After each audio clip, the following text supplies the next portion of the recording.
Our first.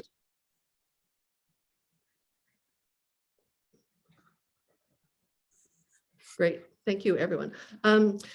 I'm going to dispense with the agenda overview because you know what we're doing today, I think. You've all got the revised agenda. And we're going to move right to our guest speaker today, Eliza Hattigan. It's just an amazing privilege to have you with us today.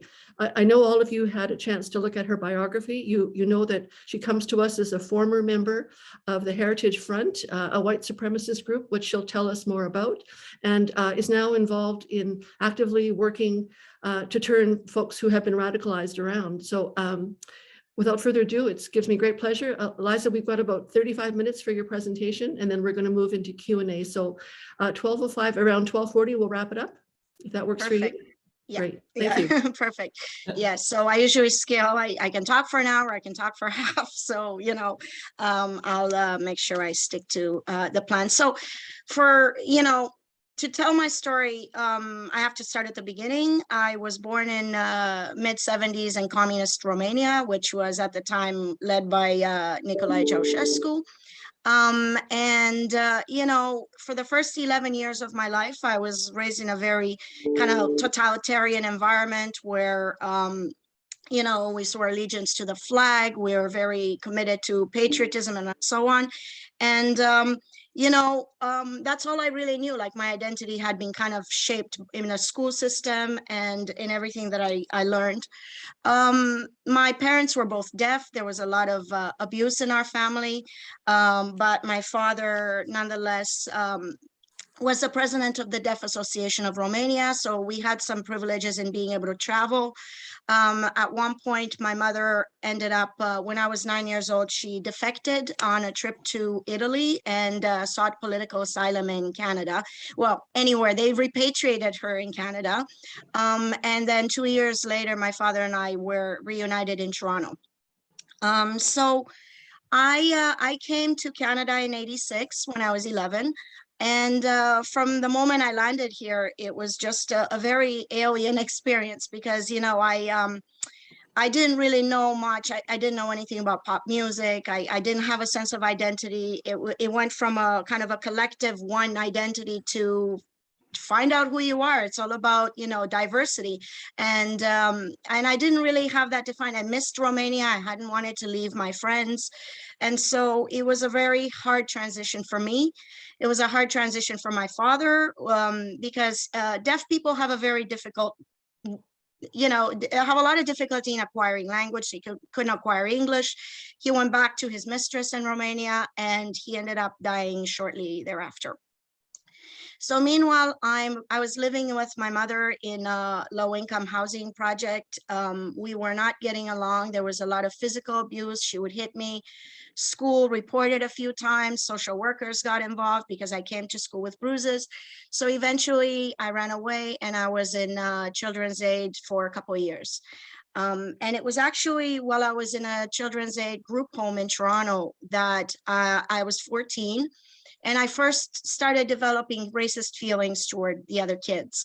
There was a period in time in where I was the only white resident there. And I felt like I was being ganged up on and bullied by the Black kids, in particular at the school, at the home. And, as an adult, when I go back and revisit what happened, I understand it was because I still spoke with an accent. I had my hair in braids. I hadn't picked up on the fact that you have to shave your legs in Canada, so there were a lot of, like, you can imagine, mean girls are everywhere. And so there were, I didn't know what rap music was. I didn't know who Michael Jackson and Madonna were. So those were the kind of things that had me bullied.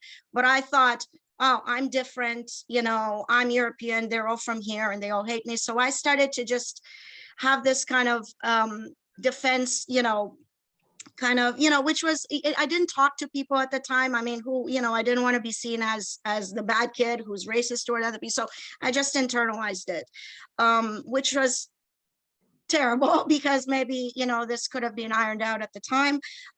So, it was a rough time for me.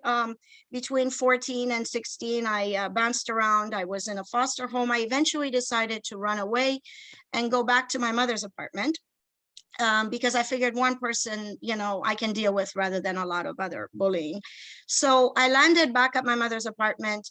I was to switch schools for the third time in grade 9. So I decided to drop out. So that was basically where I was at 16, barely turned 16. I dropped out of school.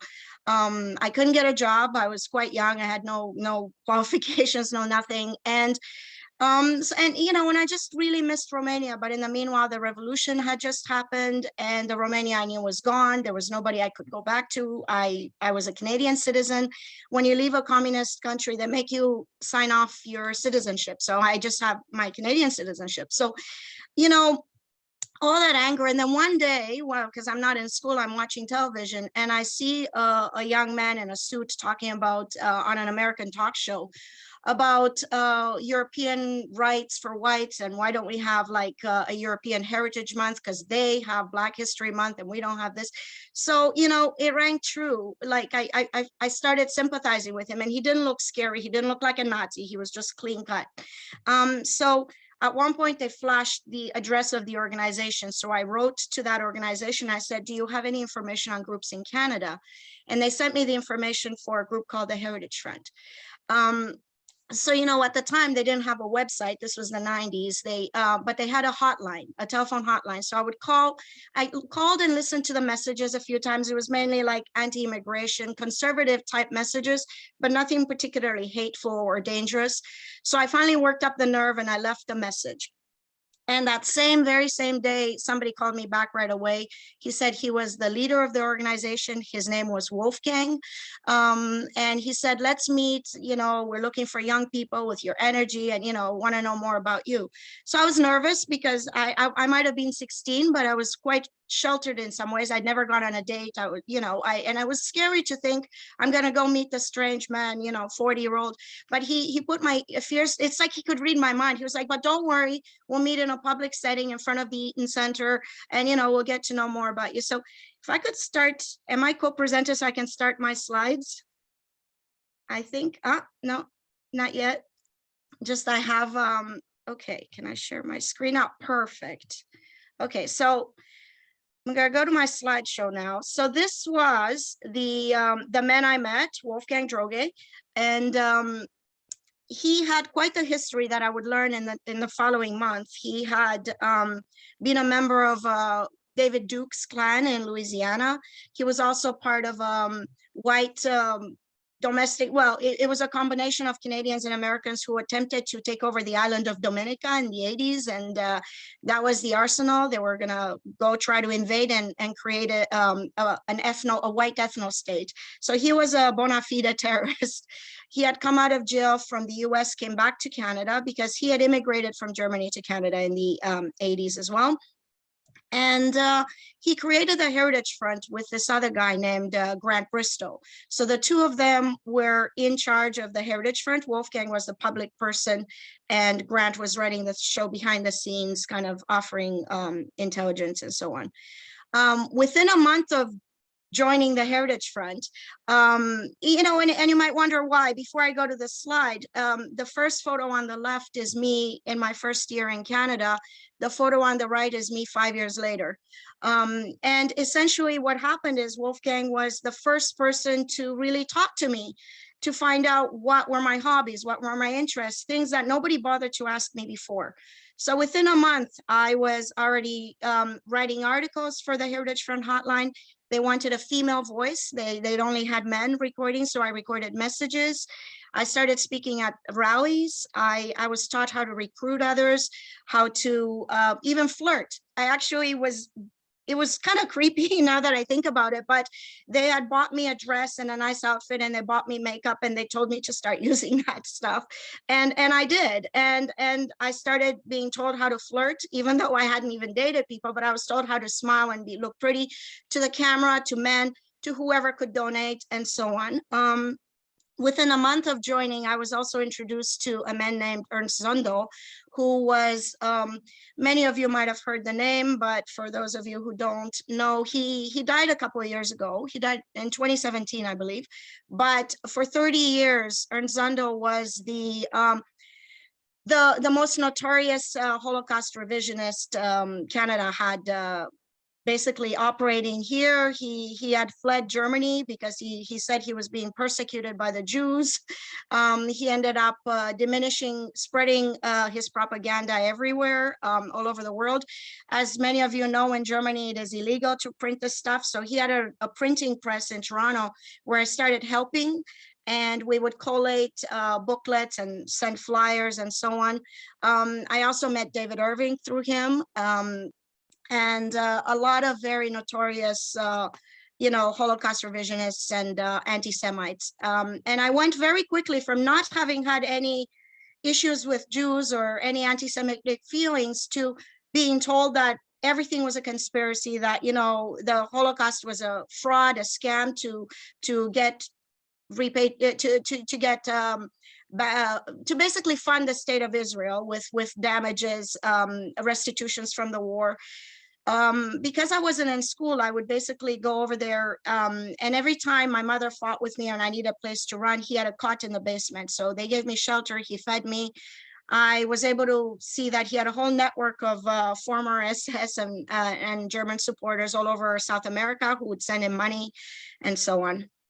So this is basically, they started grooming me right away. They said they were ahead of their time. Just as the internet was coming into play in the mid-90s, they were ahead of their time, and they realized that they told me, don't cut your hair, don't dress like a skinhead. They're the boots on the ground, but we need softer, more approachable female faces, so that the message, if the messenger is a diminutive young girl who doesn't seem to be physically aggressive, the message won't be interpreted as a threat. It'll be a lot more, people won't put their guards up like they would if they saw somebody in a Klan outfit or in a skinhead uniform coming at them. So this was me on the front page of the Global Mail in 1992 or 1993, alongside Wolfgang. At 17, they had me go on the Montel Williams show in New York, representing Canada's far right. Because I was still a minor, Wolfgang signed my parental consent form. My mother, if you're wondering where was she in this whole thing, she was happy that I was hanging out with white people. She said I remember when I had brought home a girl in 7th grade, a Black girl who I had gone to school with. I brought her home for lunch and she was mad. She said, those people, don't bring them. So, so she was happy in that sense that I was hanging out with Europeans. In the meanwhile, while I'm being groomed to become the leader of this white rights group, we're just talking about, we don't hate anybody. We just love our race. We just want to promote white rights for Europeans. In the meanwhile, all this stuff is happening. In the summer of 92, 93, 3 Tamil men were attacked on the streets of Toronto. Two were beaten to death. They never found out who their assailants were. And one was paralyzed and left in a coma. They ended up arresting and convicting a Heritage Front skinhead for that attack. There were also fire bombings of a Jewish activist's home. There was a firebombing of a teenage girls group home because they had evicted a 14-year-old girl whose boyfriend was a Heritage Front member. And they said she was a racist. They evicted her. So the Heritage Front went and firebombed the home a couple of times. The staff had to get the kids out. And, one of the staff was a Black woman. She was assaulted. Somebody, they slashed their tires. They broke into her home and sexually assaulted her. There was also a Heritage Front member whose weapons arsenal you can see in these photos. He had rocket launchers and everything, and they were seized. So as I'm growing up in this organization, so to speak, there's a discrepancy. Let me stop my slide share for a second. And I'll come back to it, but there was a discrepancy growing between the message that I was supposed to give and what was really happening behind the scenes, which was we were getting ready for a race war. I was absolutely certain that we were coming to a point where all the races were going to kill each other. So I had to learn how to fire a gun. So they taught me how to fire guns. They got me filing a form to get a firearms acquisition certificate, an FAC. again, I was just turning 18 and all of this stuff was happening. And I realized that the more I hated everybody out there, the more my racist family loved me. You know, it was this weird dichotomy with the more I hated everybody who wasn't us, the more we were like just more united. And a lot of things were happening that I don't have the time to get into that were starting to feed into my concerns. And, you know, but one of the biggest ones was that Grant Bristow, who was the behind the scenes leader of the Heritage Front, had started giving everyone the telephone numbers and addresses of anti-racist activists, of gay activists, and basically getting us to try to terrorize, harass them, stop them from rallying against the Heritage Front. So, and I noticed that a large amount of those activists who were being terrorized and whose names and numbers were being passed around were women. So I remember going and asking Grant, you know, when we were meeting face to face, why are more women being targeted? And he just kind of he kind of laughed and said, well, women are more emotional, they're easier to break. And I realized in that moment that it's like a, you know, like I was a woman. I suddenly started seeing myself on the other side and realizing that he was just getting off on the kicks of terrorizing people. This wasn't about ideology or anything. It was about revenge. It was about personal feed. And the other thing that was happening is they were pushing me to date men in the organization. And to be honest, I didn't want to sleep with anybody in the organization. I wasn't attracted to them. I didn't, and it was fine when I was 16, but once I was 18, they thought, well, what's wrong with you? You're an Aryan woman. You have to have as many babies as possible, start young, you know, and I didn't want that. And when they started pushing all these, a particular, Grant gave me the name and number and home address of a particular woman named Ruth.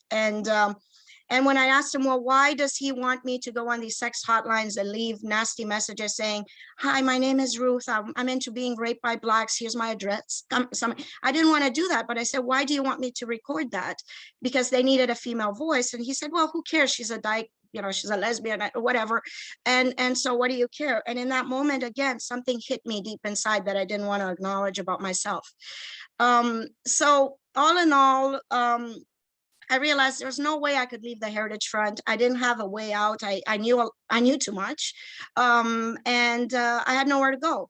And everybody knew me because I was like on international television. Everybody knew when there were flyers along lampposts about, you know, fight the Heritage Front. My picture was besides Wolfgang's. You know, everybody knew who I was. So I thought the only way out is just to end it all.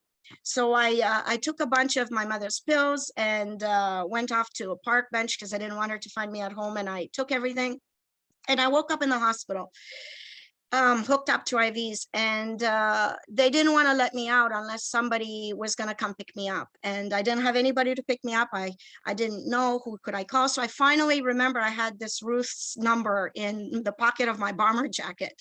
So I called Ruth that night, and she didn't believe me. She called the hospital switchboard. She figured out that, you know, that I was legit. I was there. She came, she met me. And we started meeting in secret for a month. And it took me about 3 weeks and a half before I could actually say the words, I think I'm gay, you know. And then she said, I already knew that from day one, but, you know, I wanted you to come to terms with that. And then she said, what do you want to do now? And I said, I want to take them down. I want to shut them down. So she said, okay, I can't do that myself, but I'm going to connect you with a think tank in Montreal who I think could help you. So I'm going to share my, right before that. So basically for the next 4 months, I spied on the Heritage Front. I collected as much information as I could. I, you know, signed over 30 affidavits that I secretly met with a couple of OPP officers, Ontario Provincial Police, and we handed them to them.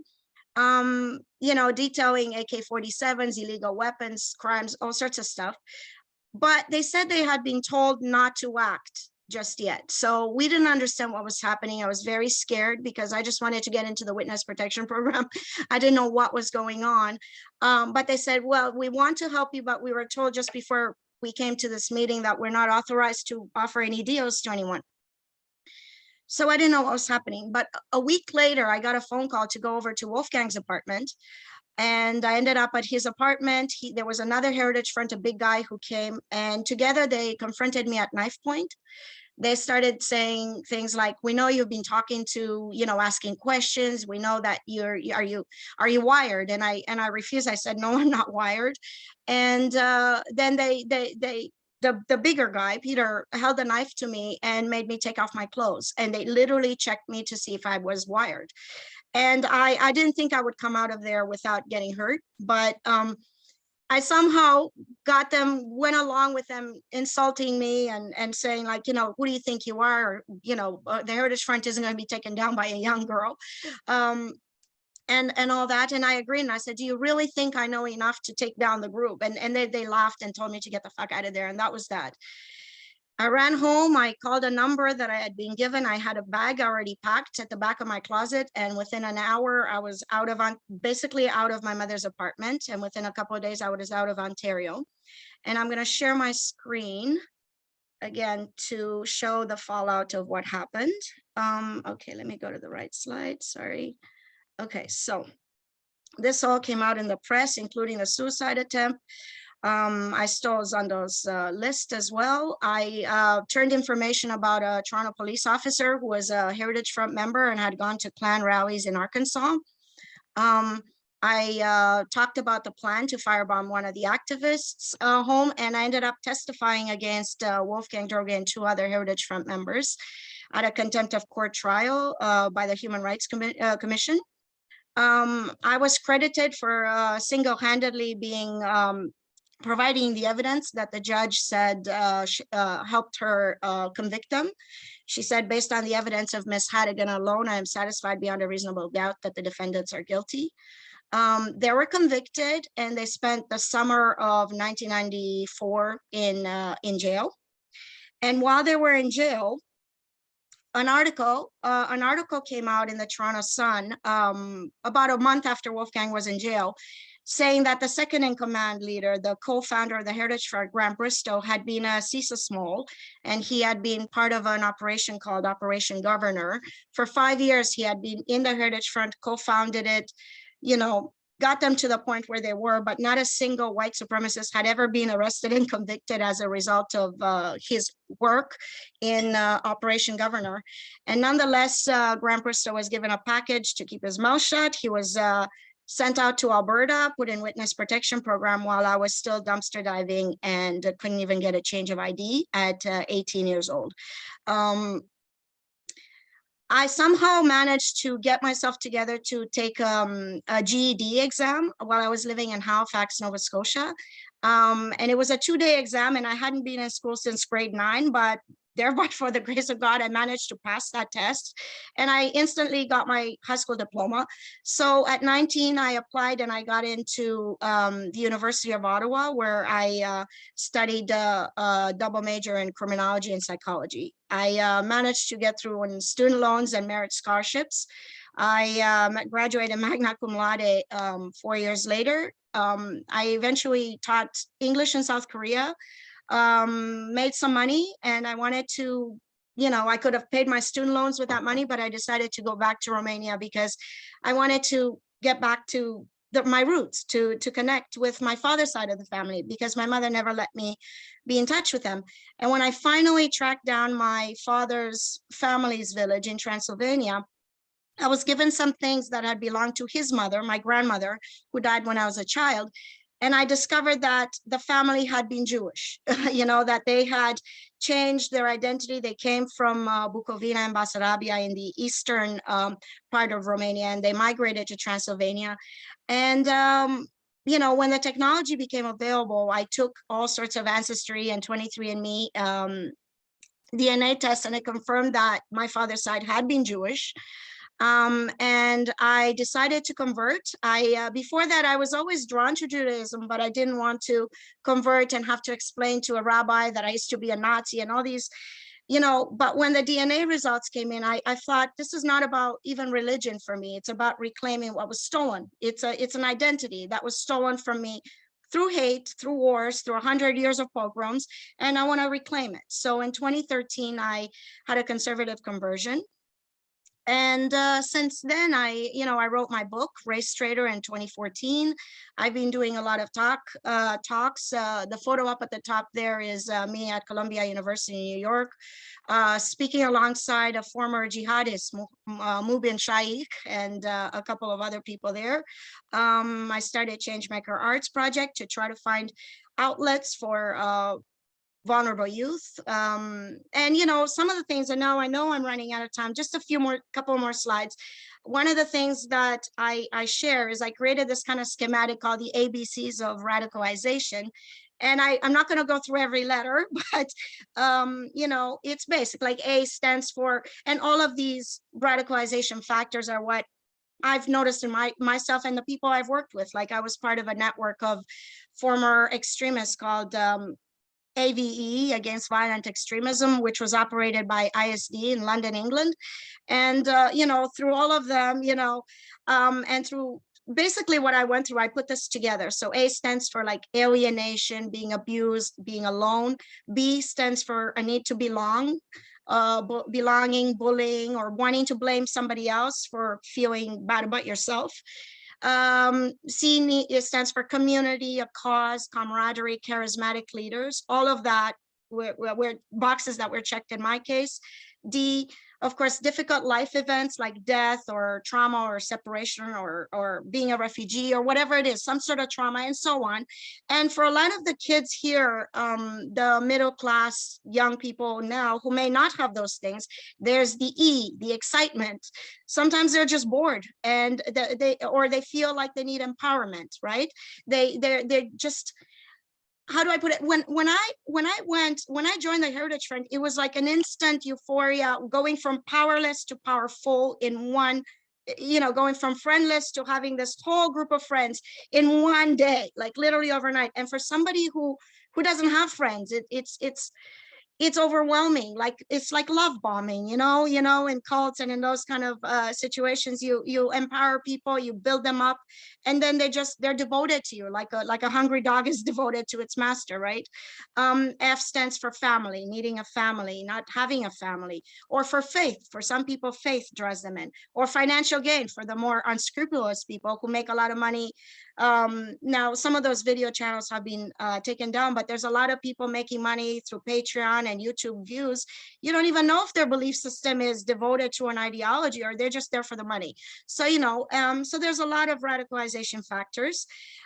This started in the 90s, this movement from the boots to the suits, going from this whole overt hate, skinheads with tattoos on their face, to softening it up, making it fun, making it like it's not so bad. The photo on the bottom is are a bunch of girls on an American college campus. So this is just one slide. I have only a couple of slides left, but I wanted to squeeze this in because, because Eliza, of the time. just to interrupt, you've got 10 minutes. Don't panic. Oh, phew, okay, thank you.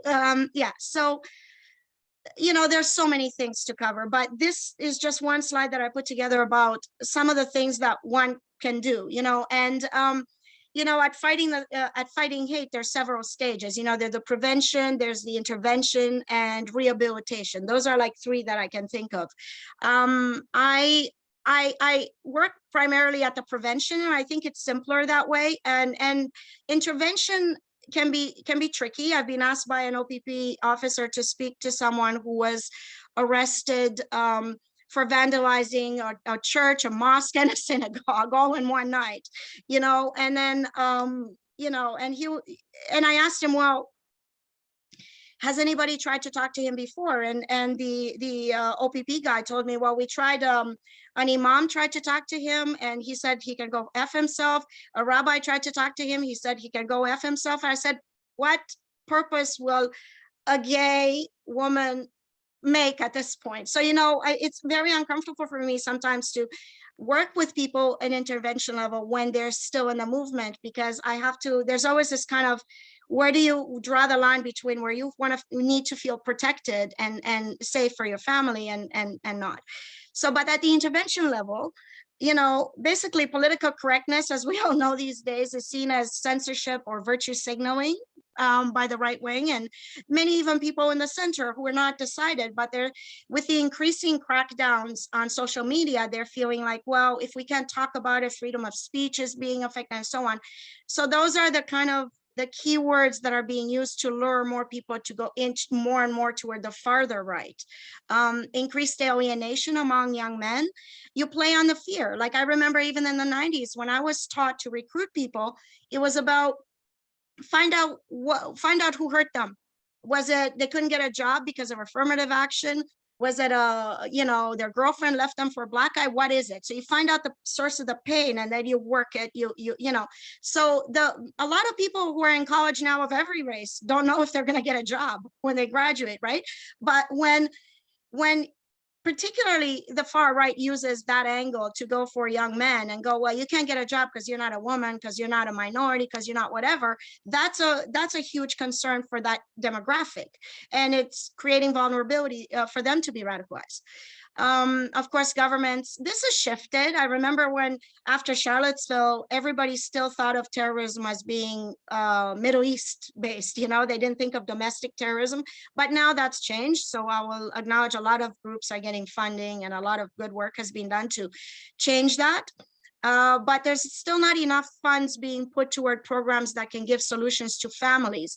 Because let's face it, parents are not going to call the police on their kids most of the time. So do you have a sort of a safe system, a safe place where somebody can go to an organization to ask for advice? What do I do if my kid is like reading this material, without necessarily putting them into the criminal justice system? We don't really have that. Policing the internet is a nightmare because the laws are antiquated. They haven't, cyber crime is still being worked on. Shutting down the hate forums and the funding sources is a good move, especially particularly finding big groups like Facebook and Twitter and so on, like in the 2017, 2018, 2019, the UK, German government, France too. A lot of European governments have huge fines, like 100,000 euros if a hate content is not removed within 24 hours. I don't know what Canada is doing like that, but that's what's happening in Europe. And of course, education and awareness and empowerment are very important. One of my favorite quotes is by James Baldwin, an American writer, who says that, I imagine that one of the reasons people cling to their hate so stubbornly is because they sense that once the hate is gone, they'll be forced to deal with pain. And this is so true. The point that I wanted to make is like when you're an extremist, when you're a Nazi or whatever, I find like it's really, it doesn't matter what group gets to you first. When you're in that group, you don't think you're hating. Everything you do is about love. You love your people. You're fighting for your people. You're fighting for the freedom of your people. You're fighting for the rights of your people. And everything is putting the future of your kind on a pedestal. And, and for a terrorist, love means sacrifice. Love means death. You love your race, so you're going to die for it. You love women, you love the children, so you'll die for them. Everything is about death. And then, your great reward comes afterwards. Unfortunately, the more pain you feel inside, the more pain you're going to cause other people to feel. Gandhi said that the enemy is fear. We think that it is hate, but it is fear. And I will absolutely agree with that. I think the biggest problem right now we have in the world is the polarization. The fact that we can't talk to each other anymore. When people see a friend or somebody say something that we feel is objectionable, the first instinct is for people to block that person, cut them out, be done, excise them from our life. We're just pure and wonderful and keeping in our nice echo chamber. But that is what's happening over there. When you cut somebody out without even trying to ask, where is this coming from? Okay, I hear you, but why? And trying to deconstruct, because sometimes it's just conspiracy theories, false data, false information being told to people, like me being told that immigrants are going to destroy everything and all that. But then later on, when I spoke to people, I learned that you need the immigrants to pay the taxes in order for us to have the country that we have now. So we need people to come. But that data, so I tell everyone, before you hit block on anybody, just ask them why they said what they said, and try to have that branch of potentially helping someone escape the echo chamber that they're getting into. Because the more their social life shrinks in this arena, the more they will be seduced into a different arena. Martin Luther King said, "Darkness cannot drive out darkness; only light can do that. Hate cannot drive out hate; only love can do that." And I really believe that, you know, punishment and public shaming without any possibility of rehabilitation or redemption or forgiveness is an execution, is like a death of any possibilities for that human being for the rest of their life. And even if someone has gone to jail, has done their time for whatever terrorist, there has to be a way to integrate them, to give them something to live for instead of something to die for, because that's what terrorist groups do. They, you know, they give you something to die for. So destroying someone without any kind of, you know, I think it's, you know, we fail to see that we are all a byproduct of the society we're in. We're not just individual units of consciousness, we're a byproduct. And it's so easy to throw away a person and keep the sick society that created that person in the first place. You know, that's the band-aid solution, but it's not going to work long term because it'll keep infecting other people. So, you know, we have a failure of an educational system or a legal system or some sort of a system that has created this to happen, and yet the punishment is still on the individual and no transformation is happening higher up. My last quote, my last slide is by Albert Camus. "In the depth of winter, I finally learned that there is in me an invincible summer." Resilience and building resilience is all, I mean, I moved every time I just think about that. Because the bottom line is like focusing on the unity aspect. And I think we all want the same thing, like no matter what race or religion, we all want to be loved. We all want to have a way to be recognized for, you know, to be loved by society, to be accepted, to be safe, right? We all want that. And for whatever reason, there's this mentality out there, and, you know, and across all spectrums of society, that there's just not enough. There's not enough resources to go around for everybody. So you'll have lower class, working class people, as we see a lot of the conservative far right people are also concentrating in the working class, fighting other really poor people off a boat, you know, for the whatever scraps you got left. So we've got, you know, like it's unbelievable that we should in fact be united and go after the people who are dispersing those scraps and ask for more resources, ask for more to bring us all together. And yeah, it took me a lifetime to learn that the opposite of fear is not courage, is not brute force. It's, you know, it's having faith and courage to see a different world. And we have to believe in that invisible image in order to make it real. We have to believe that it is possible to somehow, you know, basically, the reason why I like the daffodils as well is that, you know, we are all seeds of society. And if we grow in bitter, poisoned, cold ground, we're not going to thrive. But if we grow in the darkest, nothing can grow in darkness. Only light and transcendence is through the sunlight. So love, empathy, forgiveness, you know, it's hard. And sometimes there's a limit to that. But ultimately, I think that's the only thing that's going to stop things. And I remember when I was in the Heritage Front and I kept wanting to make contact or speak to someone on the other side. I remember, you know, it's the same lines that are out there now, the punch Nazis, fight the right, go, you know, fight them, punch them. And while I understand the sentiment, I don't know of a single neo-Nazi who got punched out of hate. You know, the bottom line is we have to be better. When they go low, we have to go high. You know, we have to try to do better. We have to try to reach an olive branch, and we have to get enough funding from the government so that people have a way to reach out, to create hotlines, create therapy models where people can get counseling without involving the authorities, because that's not going to work long term. So that's my presentation. Sorry if I went over. Oh, please don't apologize. I can see some hand clapping. One of the frustrations of online is that you can't feel our energy, and I'm sure you'd get a standing ovation from us if you were here with us in person. Thank you. I miss all the conversation that we have. You know, when we all Zoom out at the end of the day, like if we were in person, we'd all be chatting at lunch, we'd be chatting, and I miss that. But thank you for having me today. Oh, that was so compelling. It was wonderful. What a story. What a privilege to hear your story. And I want to leap right into questions. May I ask people to try to keep your questions short and maybe even your answers not too long, so that we can get lots of questions. So just You know how, you know the procedure, folks. Raise your hand if you want to ask a question. Kevin, go ahead. Thank you so much for your presentation. I just had a couple of questions, quick questions. Given the nature of our goals with this group, I'm wondering if you could just expand on giving us an idea of when and where might have been a good point of intervention for you as a young person, and what that intervention might have looked like to help you. At the time, really, there was nothing. I think there's a few more resources now, but again, they depend on the person having to make that first step. So I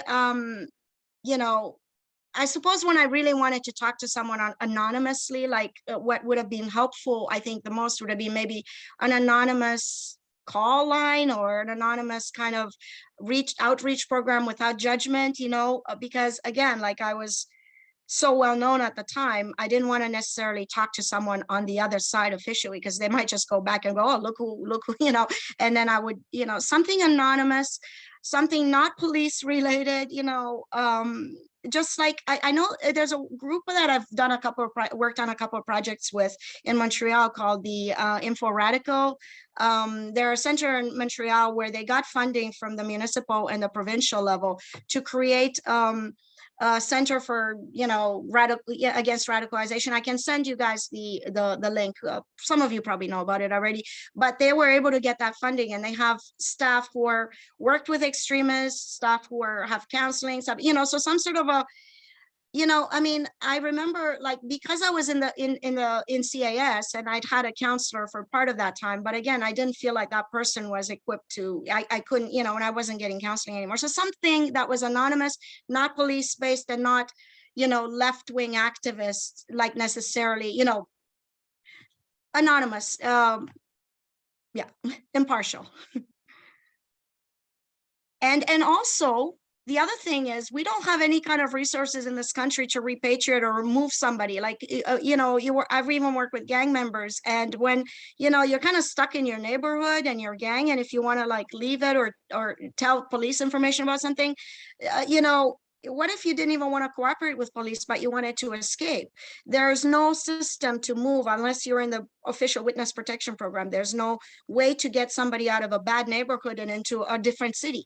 I mean, the reason I was able to move around is because I had this kind of informal, secret underground railroad of left-wing activists who just opened their doors to me, and I couch surfed across the country for 2 bloody years.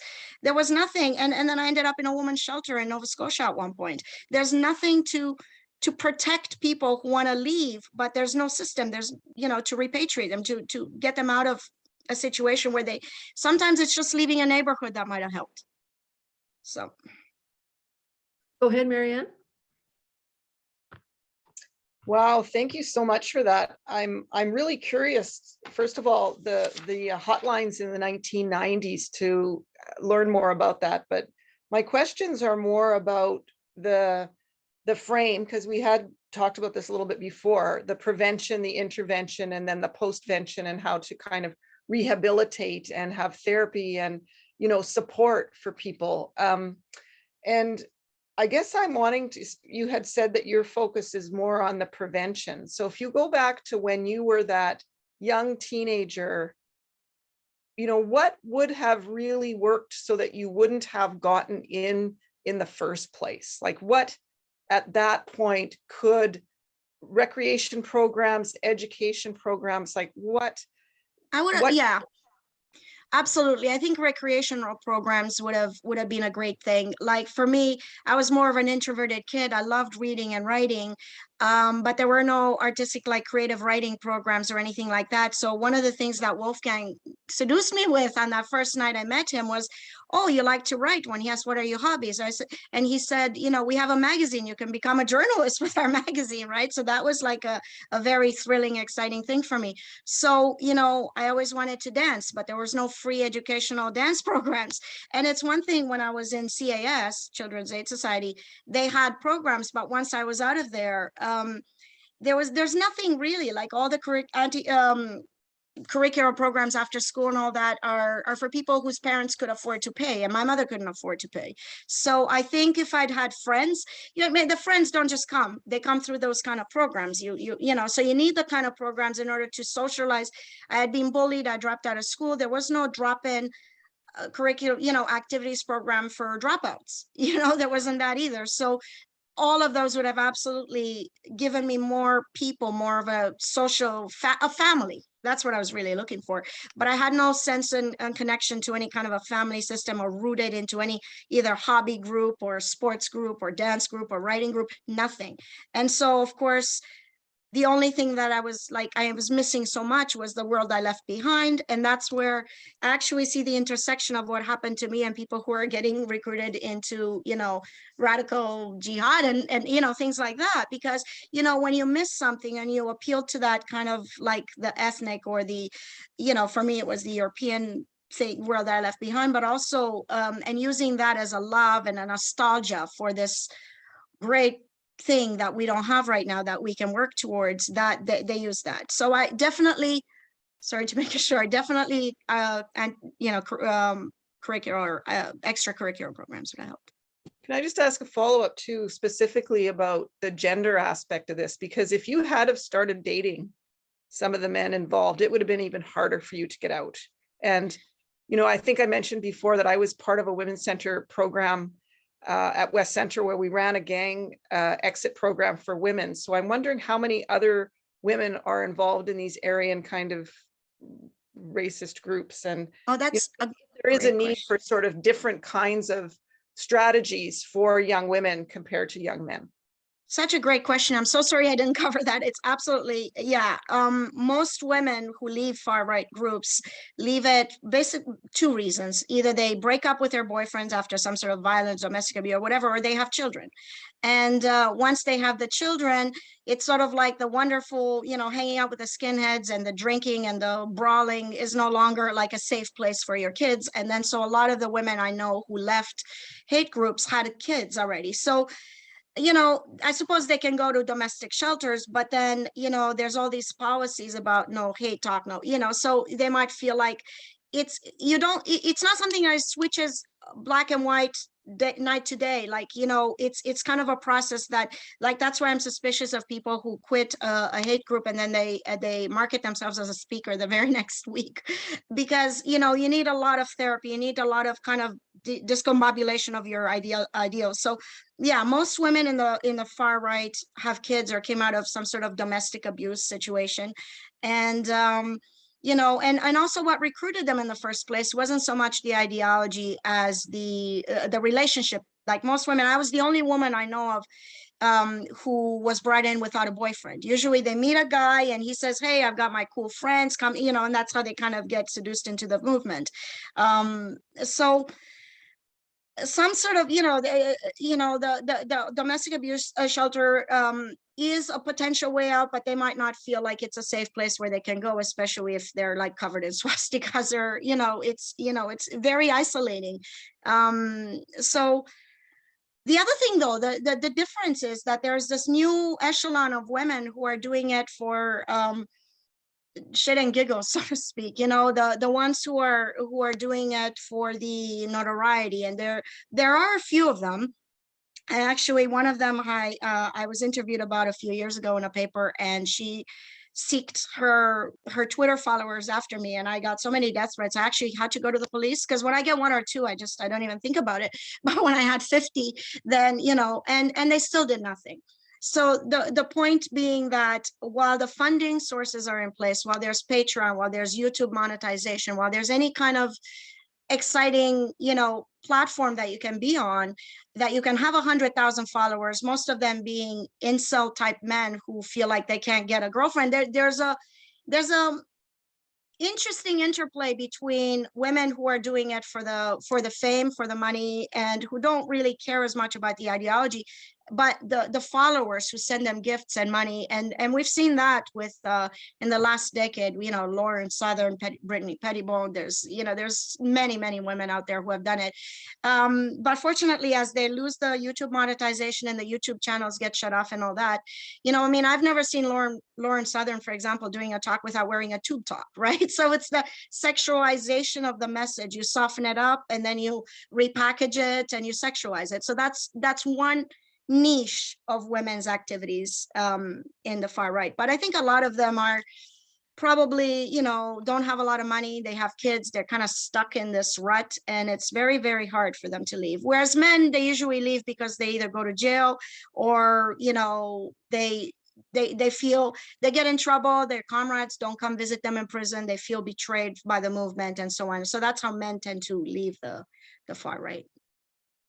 Eliza, can I refocus that answer and just shift you around to our project is focusing in large measure on giving resources for teachers, educators in schools, administrators. Can you go back to when you were that child, that young girl in grade 8, grade 9, before you dropped out? What do you think, what would be the first and second most important priorities for us tools to give educators to help you from making that shift? Yeah, I think, you know, it's very tricky. You have a lot more bullying programs now than there were then. So I think anti-bullying is really, really important because, you know, it led to my isolation. I felt bullied. I was bullied at school for other reasons, you know. I mean, I was just the bullying, the constant dragging. So, you know, allowing people, if I hadn't been bullied, I'd say I probably wouldn't have been as desperate to have those friends who, you know, because nobody talked to me. So I think the bullying prevention is key. I think it's very, you know, I feel for teachers because it's put aside political correctness for a second. It's very hard to have a conversation where you can say, I want to hear what your feelings are. And yet at the same time say, well, don't talk about, you know, any racist feelings you might have because that's against our racist policy. You know, it's really hard, you know, and I know that we're supposed to not, you know, but how do you get somebody to talk about what they really feel without expelling them, you know? And so it gets like this, like, I remember, you know, I had developed my racist feelings, and it was a time before the Heritage Fund. I was still in grade 9, and somebody had heard me say something, and they sent me to the guidance counselor, and the guidance counselor said, you know, if you say anything that is anti, you know, that is racist or whatever, you know, we can expel you, whatever. And that shut me right down. I never said anything else. But if you shut it down there, and there's no kind of counselor training that can allow a little flexing for that, then people are just going to keep it inside, and then they're going to go online now, because, you know, now you can just go to a website and talk to anybody else who would definitely want to hear what you have to say, and then, you know, make it worse. You know, so that's the problem. Is I don't know what to say, because everything seems so black and white, and there's not a lot of nuance and gray area where maybe you can reach someone, or maybe refer someone to a counselor who is equipped to be able to talk about somebody feeling like bullied, oppressed. They feel like, you know, all the Black kids are getting everything, and, you know, I'm whatever it is, and it doesn't mean it's right, you know, but there needs to be a channel where somebody can speak about that instead of bottling it up. And I don't know what to say, because well, that's a great start, and that's exactly what we're grappling with. I'm going to turn it over to Izzadeen. Your question. Thank you, Linda, and thank you, Alyssa. I appreciate your presence with us, and I wish we had been able to meet in person. I think your experiences talking about coming to Canada as a refugee and what it meant to you, I share a lot of that as myself, who came here as a refugee. And many of the things you talked about trying to fit in are evident in my experience in Canadian schools. One of the first things that we were told when we started schools here is, why do you look so weird? You know, and that was in reference to our clothing. Little did the people around us know that those items of clothing that we wore reconnected us with our land, our heritage, our culture, and most importantly, our identity. So we wore them very proudly, but within the Canadian setting, the Canadian education system, they were foreign. They had lots of questions about. And of course, at age 17 or 18, you didn't have the proper skills to examine and to talk about and explain why you're wearing certain things and so on and so on. So I appreciate that reference. But for me, as an educator today and someone working in this group, I am trying to put this question forward, and for you and for all of us to think about is how do we bring awareness to not generalize experiences of refugees, especially considering notions of legacies of colonialism, notions and other notions such as mimicry, notions such as white savior complex, and others. So the question for me is, how do we as educators understand the difference between helping and fixing students? So that's a very important question, because I couldn't tell you how many times people came at me trying to fix me or save me, rather than spend time trying to know me and figuring out who I am. And in fact, even today, if I was to go to them and say, write 5 things about me as a Palestinian, what do you know about me? They would probably struggle to identify 5 things about who I am. So it is important to understand people who come here come also from systems. Most importantly, these systems are either broken or dealing with broken legacies due to colonialism and other things. So how do we manage as educators to go beyond what we see and to try to figure out and learn about the students we work with? And to be honest, and I can relate to your story, to be honest, sometimes we felt isolated and pushed out and alone within the Canadian system. And we were looking for that type of attention, that belonging. At age 16 and 17, coming from the West Bank to Canada, all of a sudden you're all alone. You had no one to relate to. Your English is developing and nobody understood you. So anybody who said, hey, do you want to eat lunch with me? You said yes to. So I appreciate those notions, but those are the questions that came to mind when I was hearing you. So shukran, thank you. Oh, thank you so much. Absolutely. You know, the question I hated the most throughout my teenage years was, where are you from? I mean, every time, and I'm sure you got it too, because, you know, because the accent and just, it's ironic, isn't it, that you come to a place that is supposed to be all about inclusion and diversity, anything, but when you dress differently, then that's not acceptable. So it's a bit of a, you know, discrepancy there. You know, I have nothing to offer to the great statement that you said, other than, you know, when people ask me, what should we say when somebody says makes a comment, makes a whatever, and how should we respond? What should we say? And I say, well, say nothing. Ask them to talk more. Find out more, you know, because so much of it is, you know, prepared in the response. And, you know, how do we, and I don't know, I think we're not hearing people. And I don't know, it sounds kind of simplistic, but we're not hearing what's happening inside people right now, because everything is about, you know, how we should respond, how we should, you know, act, how we should tackle this. But maybe, you know, the thing that seduced me the most by the far right is how Wolfgang and Ernst and all these men just listen to me, you know, and as a kid, nobody listens to you. So that was the great, you know, maybe if I'd had more, you know, people, it felt like, and, you know, when people listen to you, you feel like you're worthwhile, like you have value. When people don't listen to you, you feel like you're worthless. It's kind of like, you know, that's how I felt. So I think listening more, and maybe something will come out of that. But I don't have anything to say to what you said, because it's what you pointed out is the key to all of this is, yeah. What a beautiful note to end on. I wonder if I can put Gareth on the spot to read us the quote you have in your signature for your email about being heard, Gareth. Are you able to share that with us? Yeah, I don't think I have to read it. It's pretty short, but it's a quote by David Augsburger.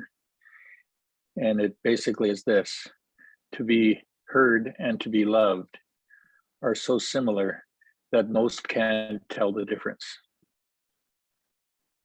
And I think that's what you're getting at, Eliza. I have to say, I'm just blown away by the thoughtfulness and the vision that you have for how to create a caring and inclusive society. Thank you.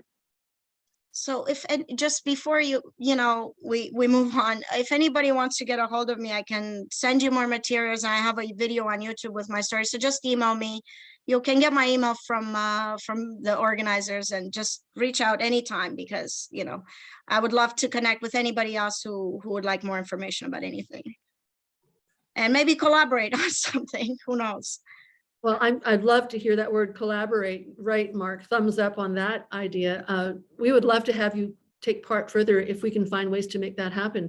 It's been a tremendous privilege to have you and to hear that voice, to hear your voice. I would like to ask you, if you have time and are interested, the next hour is going to be presentations you might find interesting. Saad is going to share from his PhD thesis on the radicalization of youth. And then Izzadeen is going to share his personal story as a Palestinian refugee. So you're very welcome to stay. We'd love to have you. And if you can't, I just wish, I know I'm speaking on behalf of everyone here, that was an incredibly compelling, moving, and important presentation. And I honestly think that if we could just share you with all of the educators and administrators and cooperative groups around the province of your experience, we could probably solve 9/10 of the problem. You're amazing, Eliza. Lovely to have you. Are you going to stay with us? I will stay, but I gotta let out my cats. So I'm gonna run for 2 seconds, because otherwise they would have been all over the table here. So I'm gonna let my cats out, and I'll be back. Thank you. Feel free to ask questions too. Then, if you're going to hang around and watch, as you're a member at the table now. Thank you. I will. Thank you so much. Kauser, did you have to say something before she goes? No, I just wanted to thank her, and just so that you know, I follow her for over 2 years now in Twitter. That is how I came to know Eliza, and as you have heard, she has such a wonderful experience to share with us, and we would like to, Elisa, continue collaborating with you, particularly with regards to your references and some of the things, and we'll reach out to you very shortly from our headquarters and to find out how we can kind of tap into your resources. Thank you once again. It's really appreciated. Thank you so much. Thank you. I'm going to mute myself, let the cats out, and I'll be back in 2 minutes. Thank you. Great. Before we leap into your presentation, Saad, I was remiss in not introducing Katie Duff, who is another of Kauser's students who has joined us this morning. Katie, do you want to just give us a brief introduction before we move on?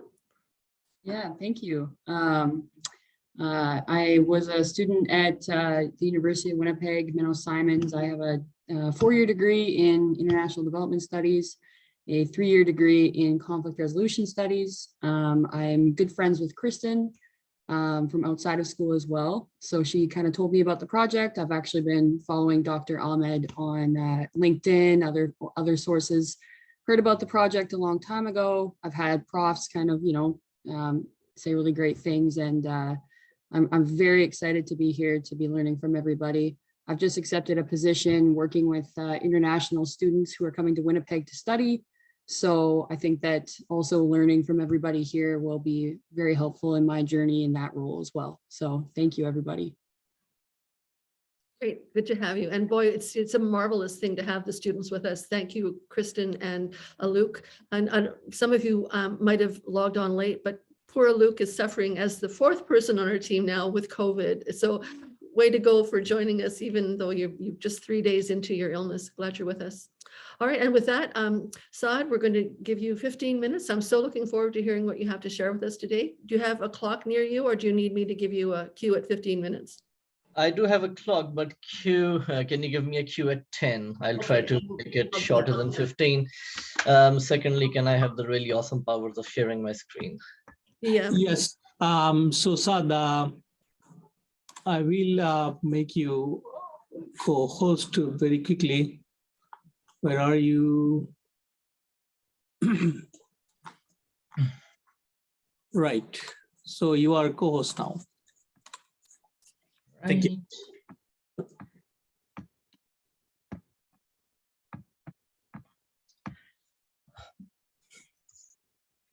The graphic actually worked. So I'm going to very briefly talk about some of the drivers of what radicalizes young people towards violence. Again, this is not specific to one race, even though my work primarily examines second-generation Pakistani Canadians, i.e. children who were born to first-gen immigrants like me from Pakistan in Canada. We are going to look at some indicators. We are going to look at what we can possibly do to preempt all of this, from young people falling victim to the scourge, and what can we do to prevent it. The way I've sort of structured it is that we talked about this the last time we met, the good old definitional issues, and being a nerdy academic, I really do love those. And we had some issues with terminologies that are used. I pulled up a definition from a Canadian government report from back in 2013. It has its problems, but I think it's somewhat of a comprehensive definition. We'll break that down. We'll look at the elements of what drives these kids towards, the ever-hating arms and embrace of neo-Nazi groups or jihadist groups. We look at how the process works, whether it's linear, whether it's otherwise, what some of the indicators are. We look at a theory that I came up with. It sounds way more interesting than it really is.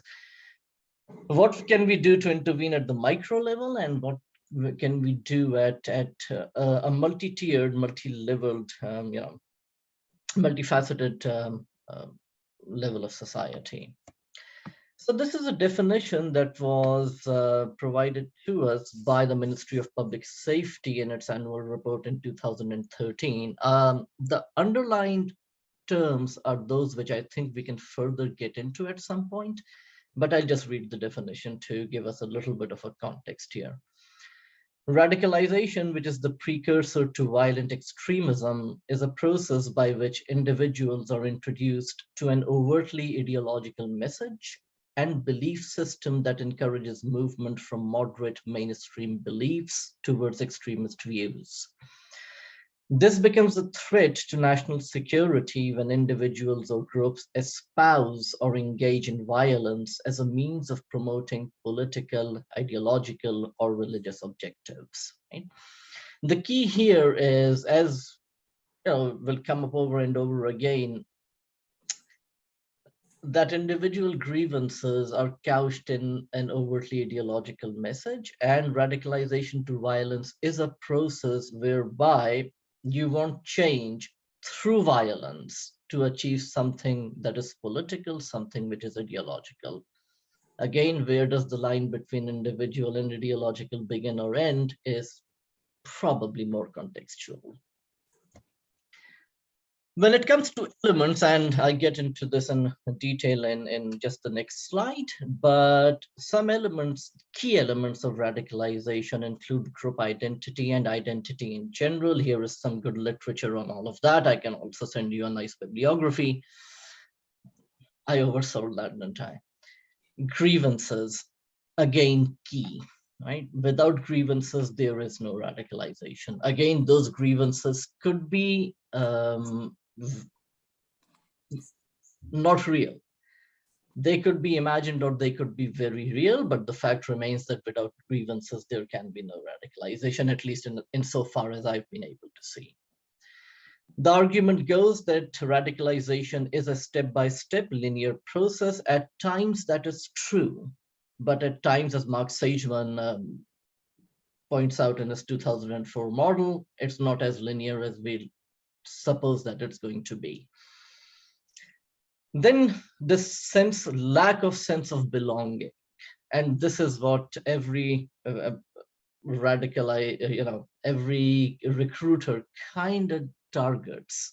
They see these vulnerable young kids who feel out of place, whether socially, whether personally, or in terms of family. And one thing that came up in my work with second generation Pakistani Canadians was that they pretty much felt as if the Muslim community as well as their own families had abandoned them. Right? And I'll get into that too. And so what is the so-called process to this? At the expense of sounding very prescriptive here, here's how it goes. Usually all of these kids, all of us, well, we have underlying grievances. It could be against anyone, it could be against anything. It could be against the school not allowing me to speak out. It could be, again, because we are talking about what teachers should do. not being allowed to cherish or celebrate my identity, right? Who I am, where I come from, or my views not being heard, as naive or as painful as those views may be. And that coupled up with what's happening inside the house, what's happening within the peer group that I'm a part of or I'm not a part of. All of those combined create a lot of resentment. Now, resentments, all of us have those. Something at some point, as Richard Rorty once wrote in a different context, at this point, something breaks, right? Which is known as or called a trigger event. Something happens. Could be the loss of a parent, could be the loss of your dad losing his job, your mom losing her job. Could be I was suspended from school for smoking a joint, or something, which triggers it. And again, triggers are also global. I'll very quickly write down the name here.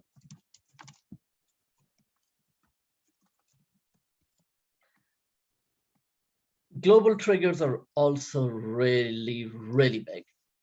Ahmad Umar Saeed Sheikh, he is the guy who decapitated Daniel Pearl in 2001, the Wall Street journalist, chopped off his head, right, and held it like this. This guy was a London junior chess champion. He went to the London School of Economics. In the 90s, though, he went to Bosnia as a relief worker when the Bosnian genocide was going on.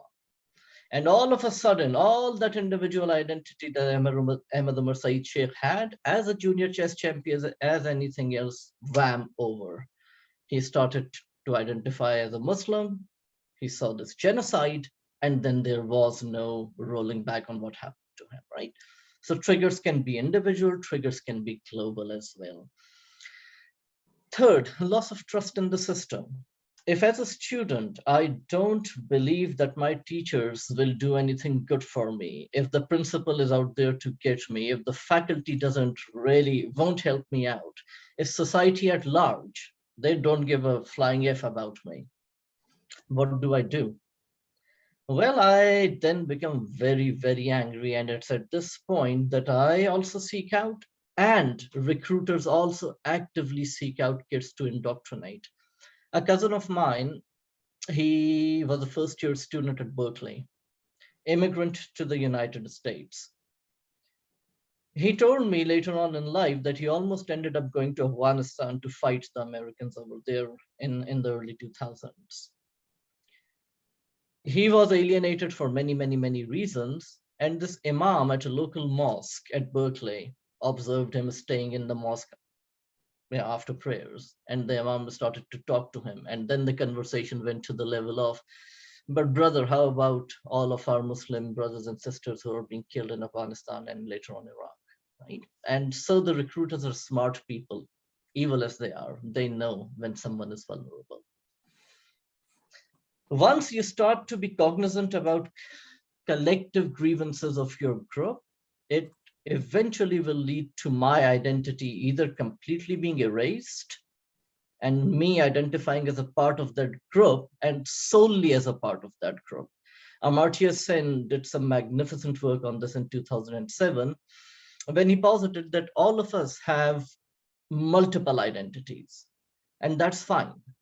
The problem is that if one identity takes over all other identities, I mean, me as a Muslim or me as a white person or something else, that is when everything becomes fair game. And that is where enter Thomas Jefferson, who once wrote, which is probably now the favorite quote of all white supremacist groups, the tree of liberty must from time to time be refreshed with the blood of martyrs, right? And that's where you basically kind of go after everyone who you presume is an enemy. So this is the process, somewhat linear, somewhat not linear. And how can we sort of as teachers notice or sort of preempt all of this? The biggest one I found in my work as well as personally is if a kid is really outgoing and all of a sudden that kid becomes an introvert, something's definitely wrong. Could be something at home, could be something else. How far teachers can go in sort of intervening at this point, I'm not a school teacher, I don't know. So I'd love to learn from you as well.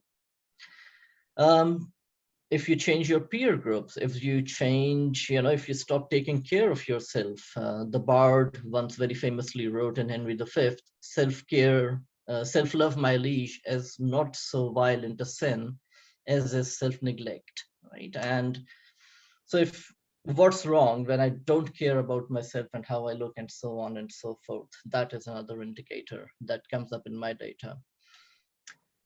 Extremist views, again, free speech being free speech, I'm all for expression of extremist views, because extreme, again, is a very subjective term. But if from, talking about Care Bears and unicorns, and that's a very dated reference, I know, someone goes on directly to talk about the Mein Kampf or the manifesto of Bin Laden or so on, there is an issue, and we can sort of jump in. How? I'll take you through that in just a moment. And the biggest one, of course, is advocacy of violent action. These days, though, considering the lovely cesspool that Twitter is, I think it's easier as well as more difficult to catch this, because people are careful when they talk about violence. So what can we do? 10 minutes, but I think if you want to borrow some time from the question period, I think this is really valuable. So if you need another 10 minutes, take it. But that was 10 minutes. Thanks, Linda. In the short term, again, we can't, from what I can see, if someone's really on the cusp of kind of falling into the realm of radicalization to violence, if someone's about to commit an action, I don't think teachers can do much apart from collaborating with law enforcement. That, again, I'll be very, very honest here, can go two ways. One is you may alienate that kid even further, or you may save that kid, right? So it's that very risky thing, and that I don't have an absolute answer for. In the long term, we can do a few things, though. One thing, as I was mentioning to, I believe, this group, one thing that came up in my work was this kid who was born in northern Manitoba in the 1970s. And you can imagine being a brown kid in northern Manitoba in the 1970s. And one of the stories she told me was that when she was in 9th grade, a bunch of white kids pushed her down. They had their mouths full of chocolate. They spit that chocolate on her face and told her, now you are brown enough. And she says that, what would have made that better, that experience not as painful as it was and scarred me for the rest of my life? And I asked her what. And she said, if only in one of my books, literature, social studies, whatever, there was some cultural story from my background. If only I felt this sense of belonging, that even my curriculum talks about me, talks about me as a human being, as a specific cultural background. I know this has changed over the years, where the curricula have become more inclusive, but I think having a more global outreach, or a more global curriculum in terms of other cultures being introduced is probably a good way to make people, to make them feel belonging.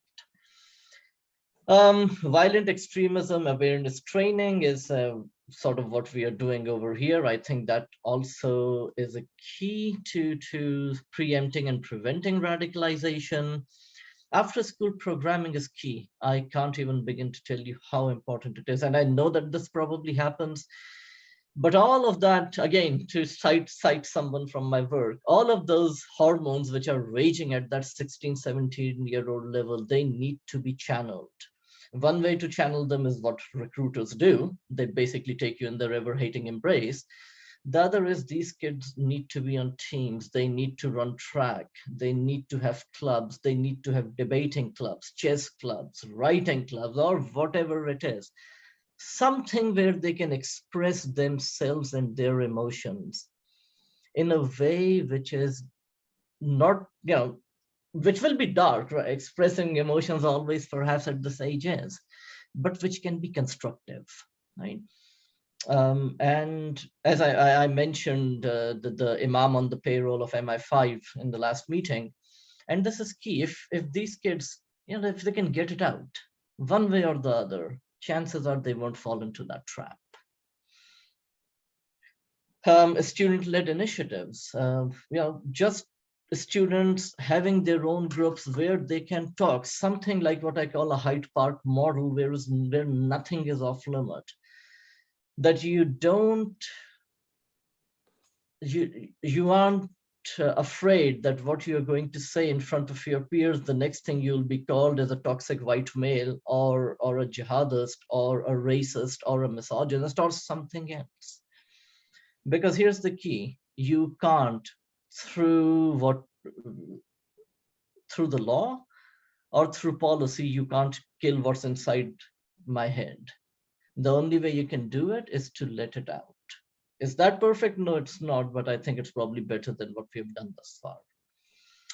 Mentorship is something that I'm going to get into as well in just a minute or so. This is something with the data that I had. Some of it relates specifically to second generation immigrants of color. Some of it relates to radicalization in general. We start with the psychological dynamic part of it, where a lot of what triggers radicalization is our experiences, what we go through. Sometimes we may not go through anything at all and still end up being, a mass murderer. I'll give you an example of someone I know belonged to an upper middle class family, went to the Wharton or the Harvard Business School of Pakistan, owned his own business, ended up killing 43 people, shot them dead in a bus. This guy, from what we know, went to the best schools, had everything in life. Sometimes we don't know what happens. Sometimes the experiences do tell us, if someone's bullied, if someone's left out, that can lead to radicalization. Study after study shows, especially out of Western Europe, that if you have a strong family support system, if you have a loving mom and dad, if you have siblings who love you, who care for you, even if you're bullied, chances are that you won't really be pushed to the next level. But if your family doesn't care, or if you think your family doesn't care, i.e. if there is weak family support, then the role of your community becomes really important. Every participant that I interviewed in my study basically cursed the Muslim community in Manitoba and in Canada, because they said that these people, they do not know what we go through. They weren't born here, they weren't raised here. And so their worldview so clashes with ours that they can't get the pain that we go through. Extend this role of community to white kids who feel left out when they are called racists and so on and so forth. You have the same problem, right?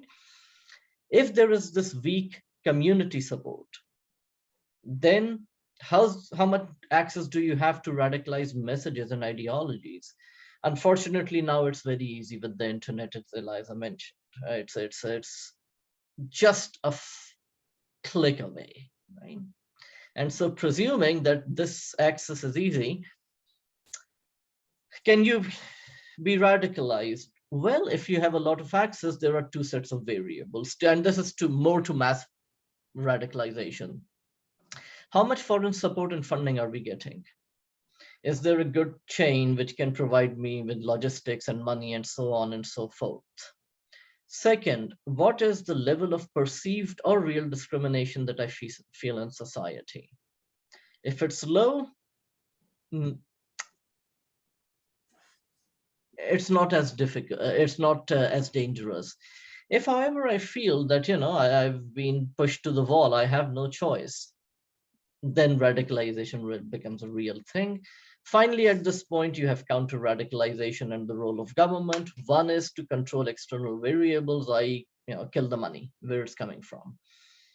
Second is, we need to collaborate with grassroots, with the parents, with communities. Everything is not law enforcement, can't be law enforcement. You can't kill hate with the barrel of a gun, because more hate is going to come up eventually.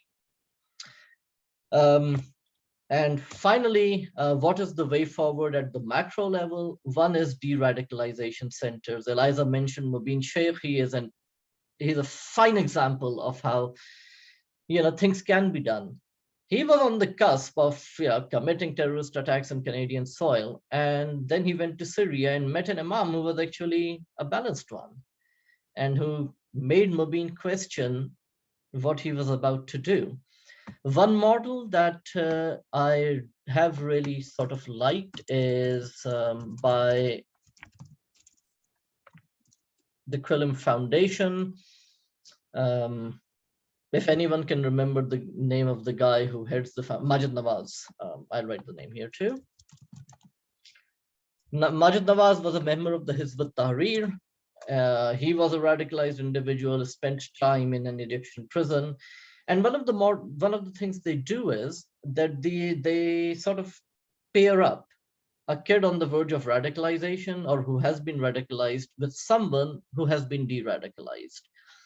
And the point is that the kid then cannot say, since you have not been through this, how can you know what I am going through? And that, I think, is something that we can also do.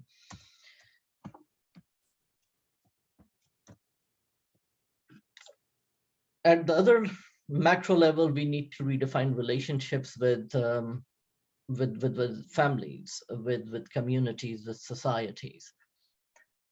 Once we write off anyone as as being a part of the basket full of deplorables, rest assured that someone is going to be a quote-unquote deplorable, right? We don't do that. No matter how much we despise what they stand for, we talk to them. As naive as this sounds, it's a good thing to do. Third is we need to sort of use this term terrorism with a lot of care. Not everything is terrorism. Terrorism has a very specific, narrow definition to it. Someone talking about, pride in their national group or ethnic group, I may not like it, but I don't think it's terrorism at that point. Perhaps terrorism is a step more than that. When we start to do this, that when we label anything we don't like as terrorism, we do two things. One, we make the term redundant and meaningless. Second, we basically push people towards what then actually becomes terrorism. Finally, a lot of quantitative work has been done. So I can tell you right off the top of my head who is usually a radicalized individual in over 90% of the cases. It's usually a guy. It's someone who's usually late teens, early 20s, mid-20s max, middle to upper middle class, usually educated, and so on. We know who it usually is. I don't think we know fully why it is. I'll take questions. Thank you so much. And I know I went over time, so forgive me. Don't apologize. That was very, very informative. It makes me realize we should have given you more time, and I think we'll probably have to bring you back in. But I will open the floor to questions. I'm only, can we get the screen back? Right. Saad, can you kindly close it? Here we go. I was really, that last statement you made, we know why, but we don't know who, is very chilling. So with that, I'll open the floor to any questions or thoughts. And Mark has his hand up. I'm not seeing it, but go ahead, Mark, if you do. Thanks so much, Saad, and I look forward to reading your book. I read the piece that was sent around. And this is just a clarification question. You mentioned that, and I just didn't pick it up, that there was a group of people you spoke to who were in some degree radicalized and all were really upset about the Muslim community within Winnipeg. Could you just clarify that? Because I just didn't pick it up and I want to make sure. So they weren't radicalized per se. If I'd interviewed them, then I would have had the CSIS on my back. That would have been an issue. These were kids who grew up in Canada, right? One of them grew up in the 1960s in Ottawa. The last one grew up in the 2000s, right? So it was across the age divide. And all of them basically said that at the age of 16 and 17, we were either willing to join gangs if we could have, or if Al-Qaeda was a thing at that point in time, we would have probably gone there too.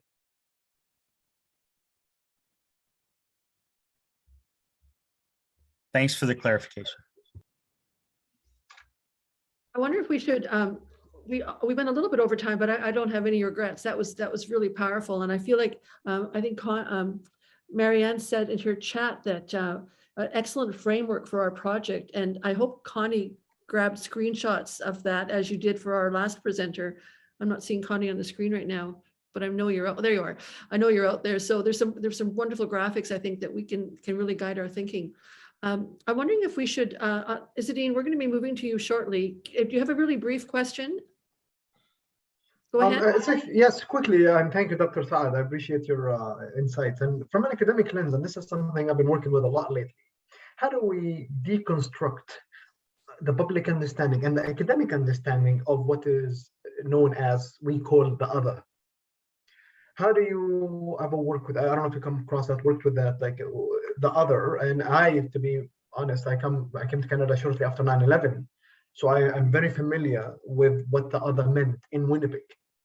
So otherness, and of course here I witnessed the work of Edward Said on that, and I bring it forward. So maybe we can chat on that one day, but I'd be interested to know your understanding and your insights on how do you work with that concept. Because the other to me are people and humans and stories and narratives and places and geography and so on and so on. How do we deconstruct? How do we self-critique when it comes to saying, well, that is the other. That is our understanding of the other. So just a thought I was thinking about when you were talking about our own Muslim community here in Winnipeg. Thank you. Thank you, Zuddin. One thing over the years I've sort of realized is I'm very careful now when I reach people like Saeed and Fanon. As much as they're relevant to this day, perhaps, I've become very wary of this entire concept of othering per se. Be as that may, it does exist. How can we address it? Again, naive as this sound, the starting point should be me as a human being, not me as a brown male. Once I think I accept that, probably I can not other. And I know that sounds very eloquent.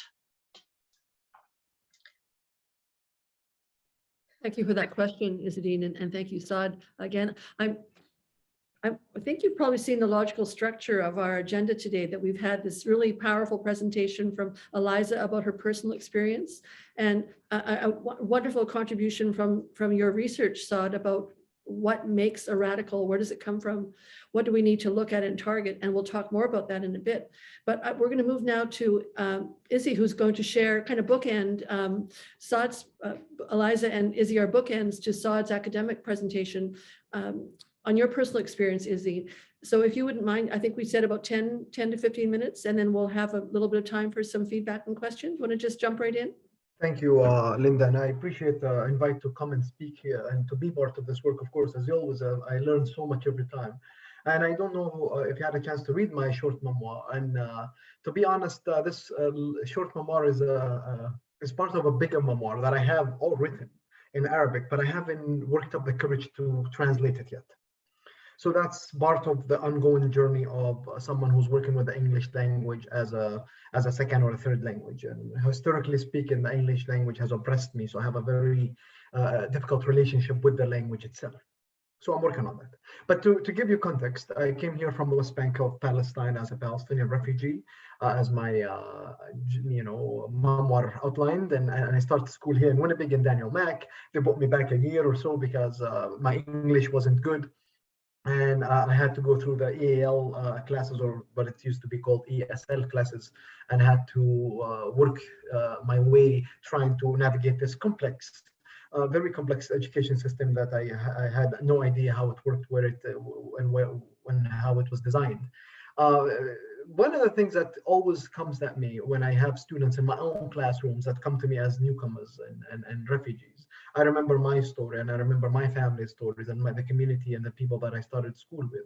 And I remember that big place, the school I started my journey in, and how I felt so invisible. It was always questioning my presence within that building. And it was always asking me, what are you doing here? And I've always tried to find justifications of my presence within that system. I always found myself trying to convince myself and others around me that I should be here, I belong here, I have the right to be here. But it was always limited to because of my ability to speak English. English wasn't easy, and I had to work towards improving my English skills, and yet keep a job. And then, as we came here to as refugees, my father and I started working at KFC next door to where we were living. And so we would work every day from 4 o'clock in the afternoon or 4:30 all the way to 1 in the morning. So that's Monday to Friday, or sometimes Monday to Saturday. And then in the same routine, the next morning at 8:30 or 8 o'clock, I got up, go to school. Because of course, as you are aware, my family in Palestine during the second Intifada, most of my uncles and aunts lost their jobs, couldn't get employment. So many of my family or relations worked in Israel, and they weren't able to go to work in Israel, so they were dependent on us. So here is a family, a refugee family in Winnipeg, that haven't been here for more than a year or so. We are trying to work, trying to learn English, trying to navigate this education system, and at the same time support our family back home. So the reason I brought this forward, the reason I wrote this piece is that for many newcomers, this is normal. You just do it. You have to do it because what else can you do? But I now realize that it was probably one of the hardest things, harder than for me than living in the West Bank. In the West Bank, the political situation, you were born into it. You're familiar with you're familiar with the status quo, and you had allies, you had the relations, you had families, and you had people who supported you throughout the whole thing. If you needed someone to talk about or to talk to about the occupation, you found someone to listen to, and someone would talk to you. Here in Winnipeg, the only people that were there for you is your family, but your family worked 2-3 jobs, so you didn't see them much. And I was the oldest in my family. We were 6 kids. My family said, you got to work, but at the same time, you got to do school. And that was that. So you had to work, go to school, and make sure you maintain a good GPA or a good average to continue going through school, because your family believed in the importance of education. So between working 9 or 10 hours a day as a teenager and trying to balance this new life in Canada was tremendously hard. So when I think about that, and I write about that, and I think of what I'm doing today with you here and in other capacities in places around Winnipeg, I always remind people that I came with so much narrative, and I had so much history, and I brought with me a unique story, a story from the land. And as a Palestinian, the land shaped me. It is not other way around. It made me who I am. And I brought my grandmother's smells with me, my grandmother's thobe, which is a Palestinian dress. It never left me. I brought my geography with me, my poetry with me. But at the same time, I was lost. I was lost in the midst of finding myself between 2 worlds, 2 languages, and trying to find myself in this new space that I call home now. And Winnipeg is cold geographically and in other spaces, so I'm always trying to remind myself of, well, I bring something to Winnipeg. I'm not just a void. I bring something with me. And because of my limited English capacities, I wasn't able to translate that. I wasn't able to share what I could offer to people around me in Winnipeg. So for the first 5 years, there was silent.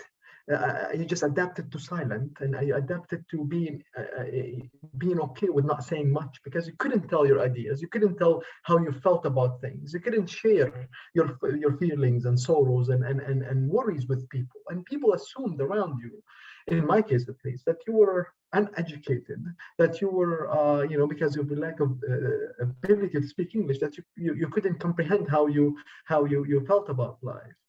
But little did they know, I was an avid reader back home. I won poetry awards. I wrote journals. I took parts of plays. I read Shakespeare and other books, but I read them all in Arabic.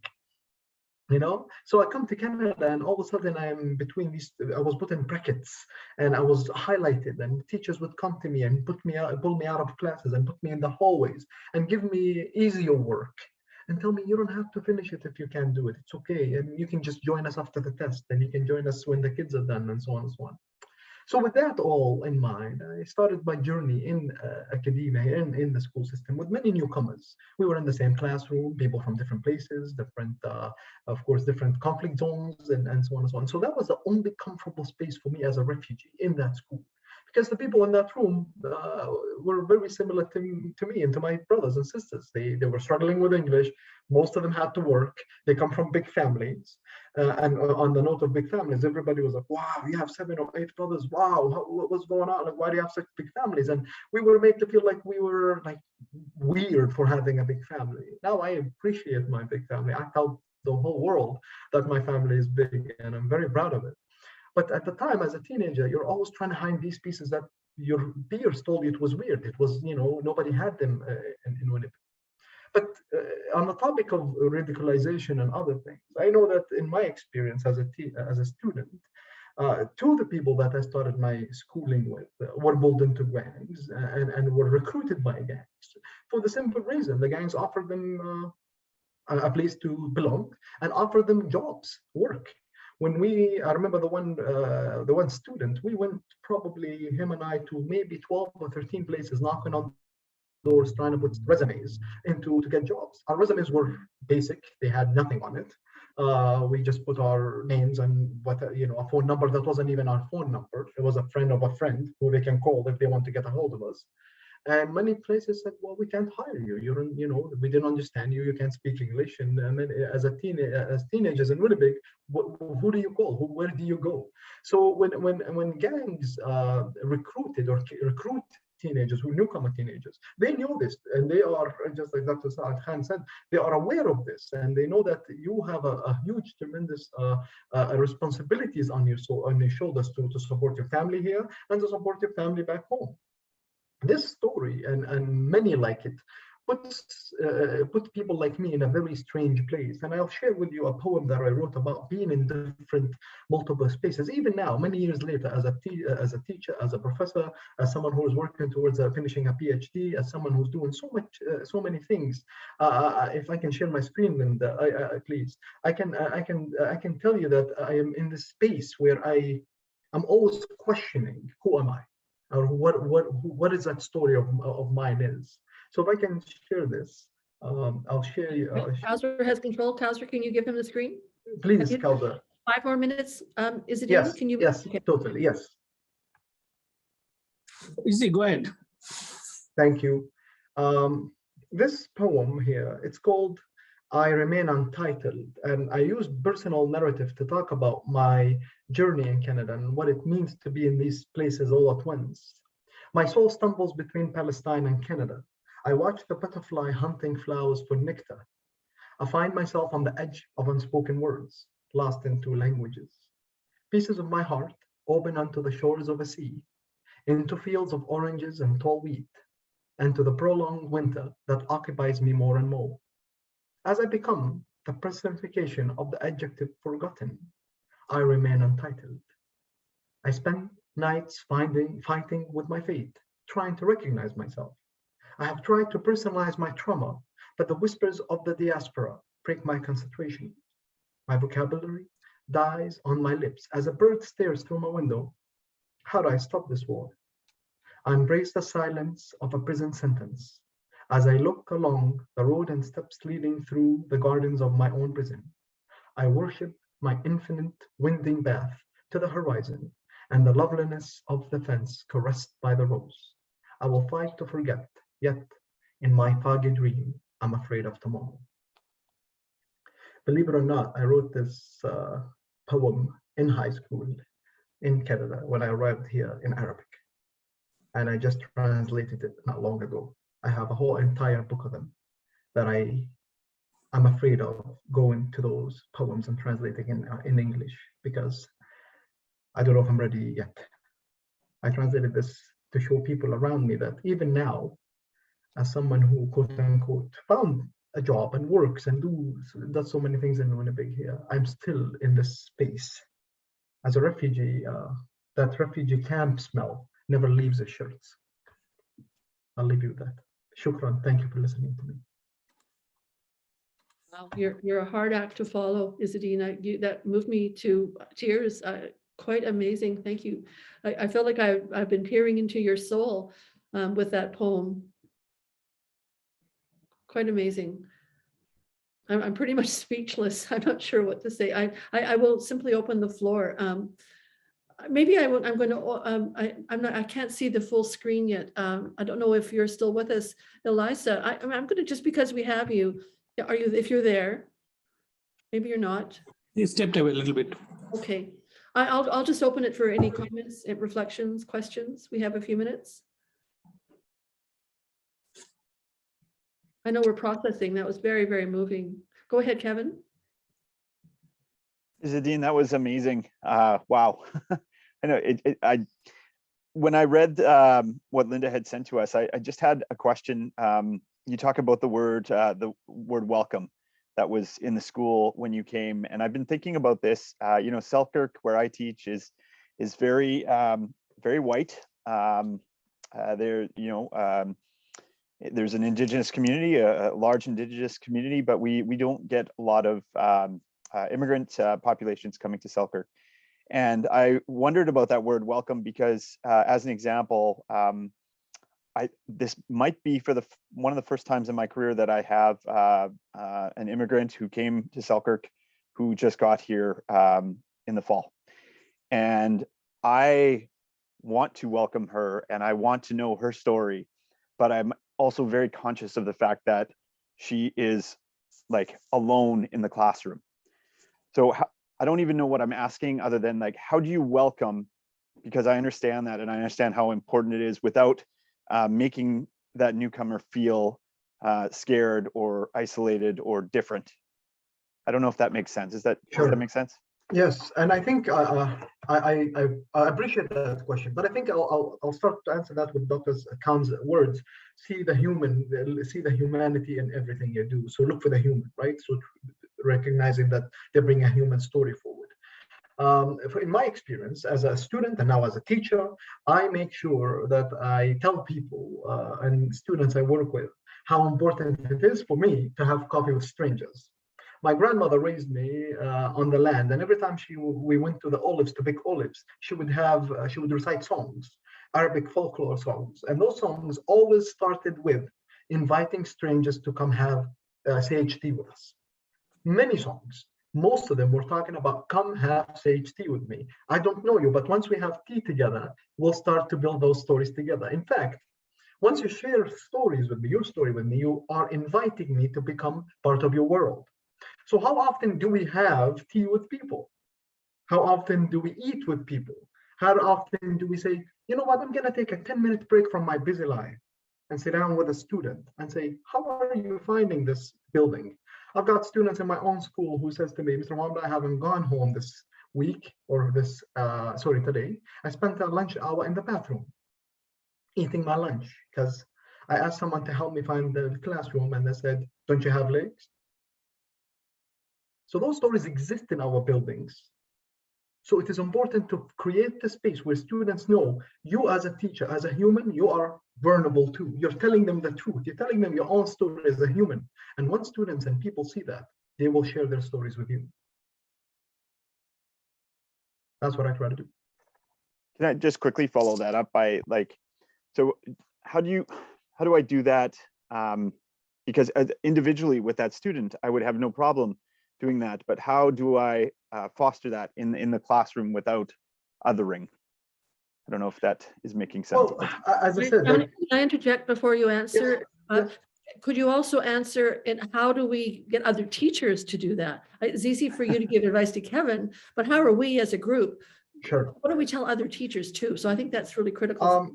I tell my colleagues in my workplace because I am the person who receives newcomers into my building.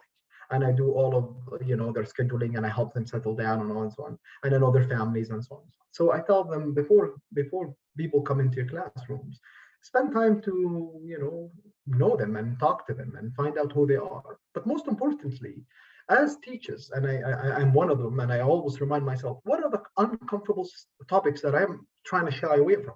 Why am I shying away from talking about, for example, privilege and race and other topics in my class? What if I create the space to talk and learn with my students about these things? And in doing so, the atmosphere, the environment that is created in the classroom becomes an environment in which everybody participates. People are not afraid of saying what they feel and what they have experienced. In my classrooms, just because I model myself out there, I put myself out there. I say, look, my sister stands in front of a mirror the day before her interview and debates whether she should put her hijab on or not, because putting the hijab on might limit or reduce her chances of getting a job. People go, oh yeah, I know stories like this. I'm gonna share a story too. And I think for me, once I model that, I talk to them about my mother and how she cooks and what she does, how she raises us. I talk to them about my unique community, the fears that I bring to the building. I told them that even after 9 years of teaching the same building, I'm still afraid. I'm still questioning whether I should wear the Palestinian traditional dress to school.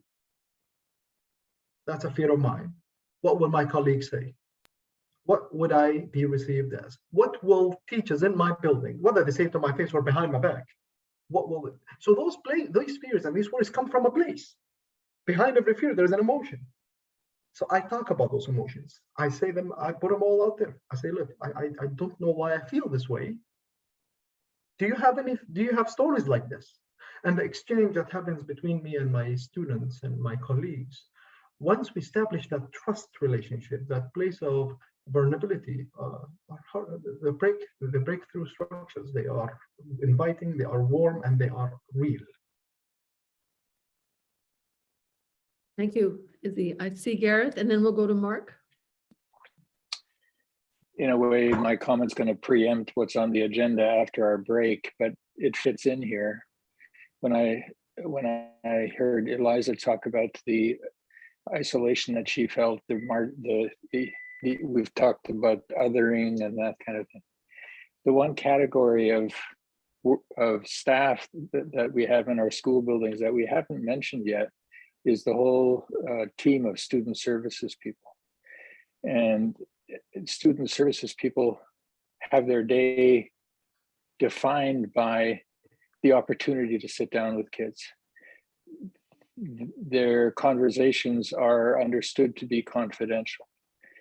So that risk of not being allowed to say certain things is not as significant or is absent from a confidential conversation in a guidance counselor's office in a way that's different than if some kid blurts that out in my classroom.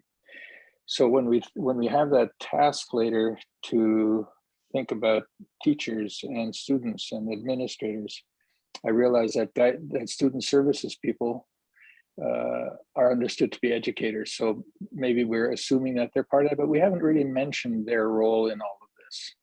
And I just wanted to put that in. The other thing about student services staff is that many of them have been trained in threat assessment processes. And when we're talking about sort of radicalization leading towards violence, people with skills in threat assessment are a significant part of who we should be thinking about. Excellent observation. Thank you. Mark? I'm just trying to figure out how to put my hand down. Oh, there we go. I really appreciate all of these presentations. It is just such rich, I mean, my God, time's flying by because I'm completely absorbed. I take Izzy's presentation and Kevin's point question as being kind of intrinsically linked around capacity. And I've always wondered, if I was made Minister of Education for a day, what one thing could I do that would, leave a lasting positive impression? And I think what I'd do is I'd force everyone in the system to teach kindergarten for a year. And the reason why is because at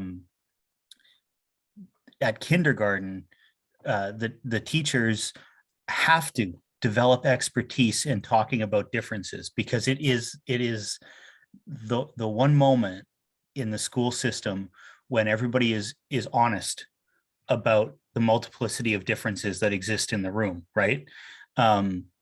And so there's just expertise there. I remember when the big, and I hate to always harp on my time at Gordon Bell, but I can't afford therapists anymore, so I just have to use you in a positive way. I remember when the demographics changed so dramatically in that school,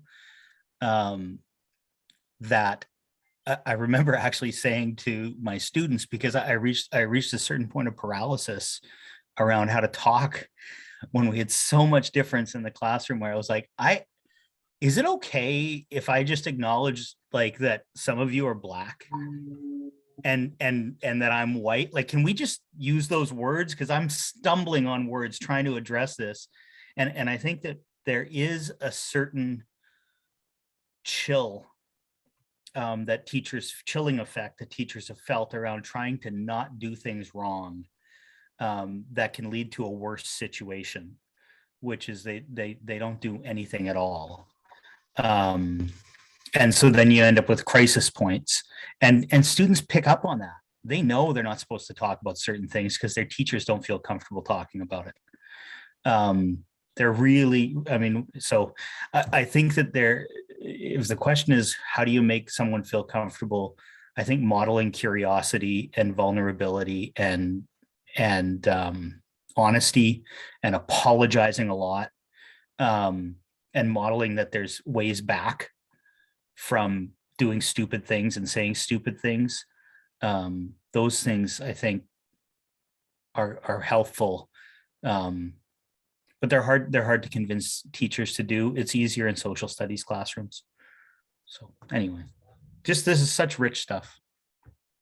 Mark, I'm going to press you on for another point. Do you see a parallel? I felt those feelings that you're describing when, 20 years ago, we first started with much more vigor introducing Indigenous perspectives into the curriculum, and exactly those sentiments were being expressed. People weren't feeling comfortable. Do you think we've made first of all, do you see parallels? And do you think we've made progress on that Indigenous front that might help us on this front?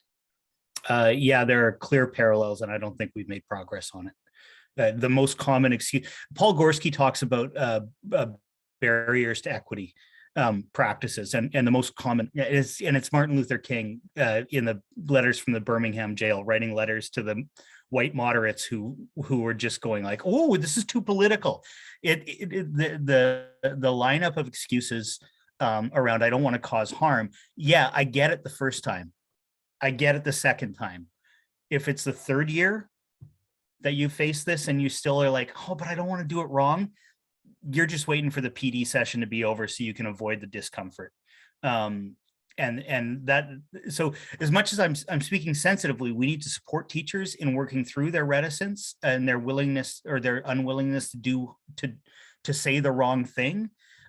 Somewhere along the line, it has to be expressed that this is a responsibility. Like this is just a responsibility, and we'll support you with it, and it's not just the responsibility of the social studies teachers. So, but we're going to have to make mistakes. Actually, you know what? I'm going to put it in the chat. John Oliver did a thing on critical race theory that made me like cry and laugh and scream all at the same time about so I'll put it in the chat because I can't quote any of it because it's too crass, but that's because it's accurate. But great question, Linda. I think it's a continuity, and it's anyway. I'll be quiet now. Okay, thank you. I'm glad you went there.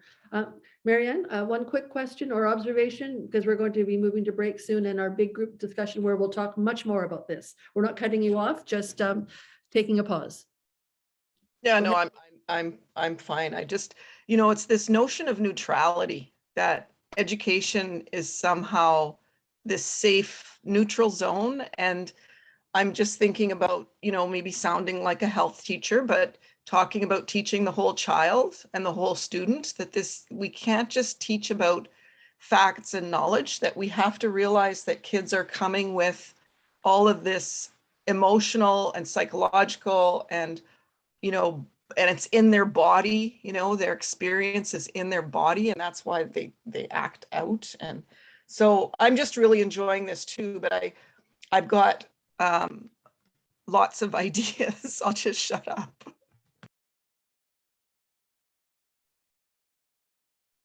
It's a pleasure to see you and hear you again, Eliza. What are your thoughts as we wrap up this session? Just one quick comment about Isidin's presentation. I'm so happy that he brought up otherness, actually, because that is such a huge thing. And I think the antidote to that is familiarity. You know, and for me, you know, I had very little exposure to people who were of a different race and background and religion than myself until I was actually on the run. And when I was hiding across Canada for 2 years and I was sleeping on the sofas of Jews and Muslims and a Black reverend who kept me for a couple of weeks, you know, in Dartmouth, and Indigenous people, and you know, everybody. And then I was sitting down and realizing that, you know, they're sharing their food with me, they're sharing their home, no questions asked, they don't ask what happened.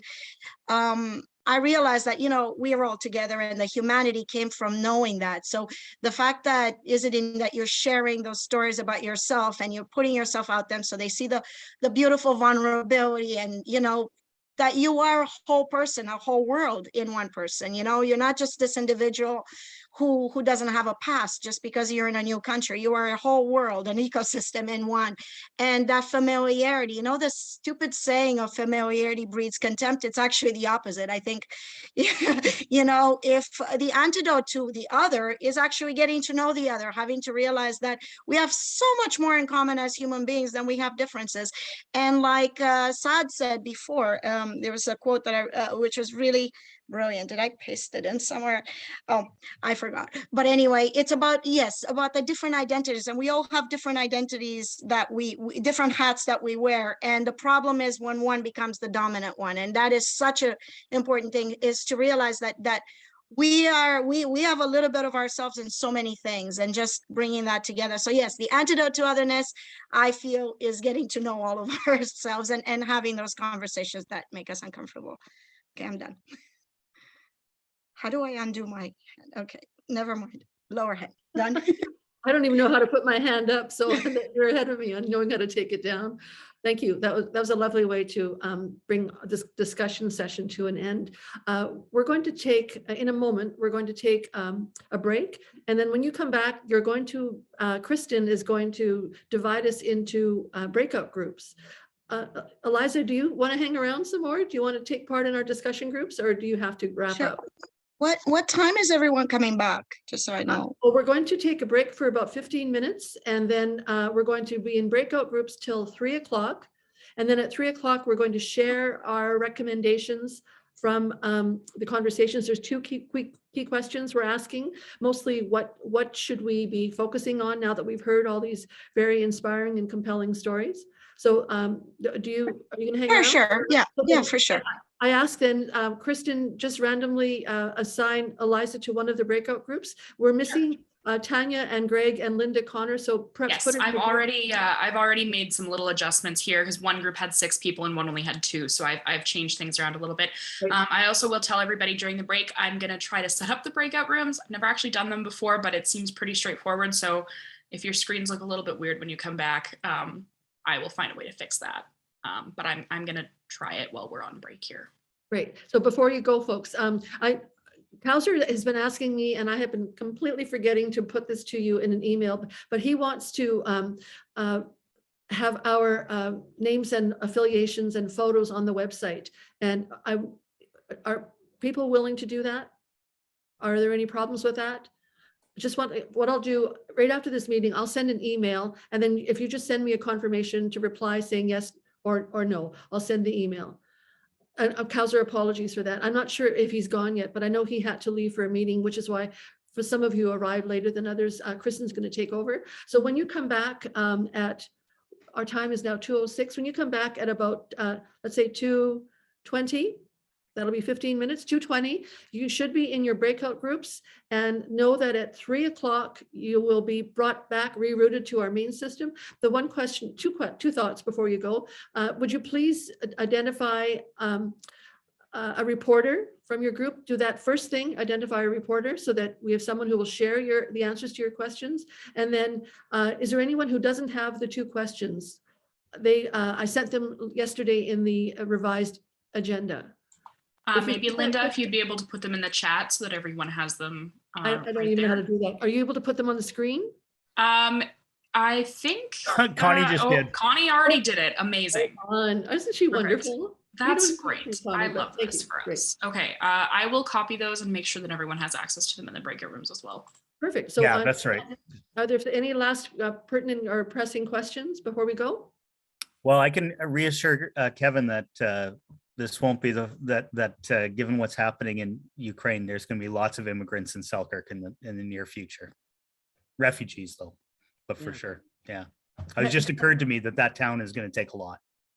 Have you noticed my little subtle support of Ukraine in the background of my photo with my flag in the background? It's there over my shoulder somewhere. All right, let's take a break. Back at 3:20 at 2:20 in our groups. Thank you, everyone. Linda, can I ask you one question really quick? Of course. Okay, I'm just expecting a call from my doctor. So will I be able to enter my meeting if my call is a little bit late? I'm gonna set up the breakout rooms to automatically send people.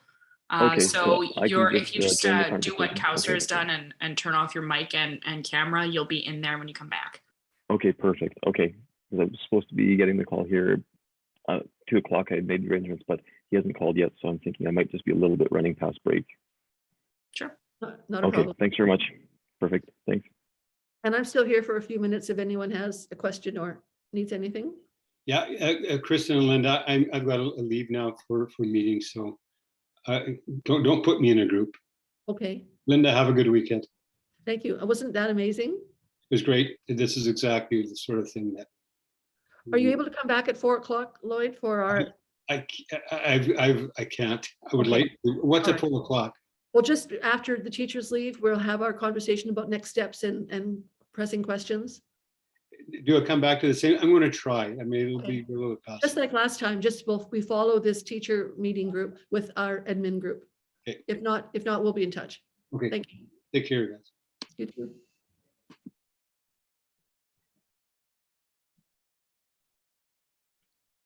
I'll leave you to it, Kristen. It looks like everyone else is departed. Thank you again. Yeah, I'm gonna hopefully not break the Zoom. Oh yeah, this is gonna be really easy. Okay. Oh, we can always call back in if we have to, right? Yeah, that's why I was like, I'll wait until breaks. I don't want to cut anybody off. But yeah, I'll get it all set up now. And then when we come back at 2:20, it looks like I can just press the open button and then we're good to go. Of Great, thank you. course.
So welcome back, those who are back. I don't see that we're in our groups yet. No, I'm going to do that right now. How you doing, Larry?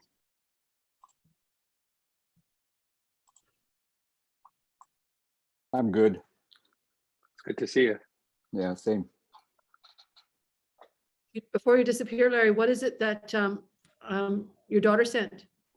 It's a report out of the UK that looks at how teachers could address violent extremism in the classroom, and it makes a distinction between, I mean, we talked earlier about the importance of words and language, and the difference between a radical and an extremist, right? Because that term radical used to be a rather positive thing, and now we're starting to vilify Yeah, we it. talked about that. We talked about that Oh, you last did. meeting. Oh, you did. Okay, I missed that. Well, Yeah. just briefly there. It's a good reminder. No, her office right now has been working a lot on the peace issue and trying to do outreach, you know, across her constituency and that sort. So she's just been sending me stuff. The hope that Good. every one of us here, or that there's different groups represented here, make sure folks to share the fact that that article, that Larry's shared that link in case people don't see it. I'm sure, I know it'll be a really valuable, useful sort. So in short, it is advice on how to deal with radicalization. Is that what you said, Yeah, Larry? well, it comes out of the London College, University College, and they did a study with the group.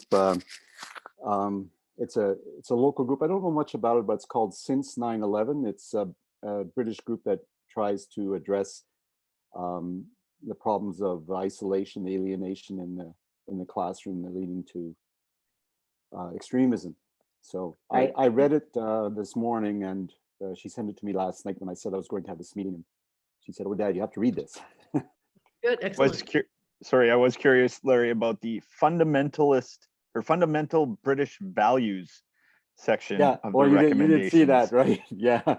Well, I think that's, I don't know if you've seen, there's a report out of Sweden that she also sent me, and they also talk about fundamental Scandinavian values, and the Australian program talks about fundamental Australian program. So I think that's pretty much par for the course when it comes to these studies.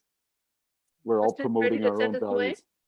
Yeah, go Right, ahead. I am going to put everyone in the breakout rooms. They should automatically close just a minute or two before 4 o'clock.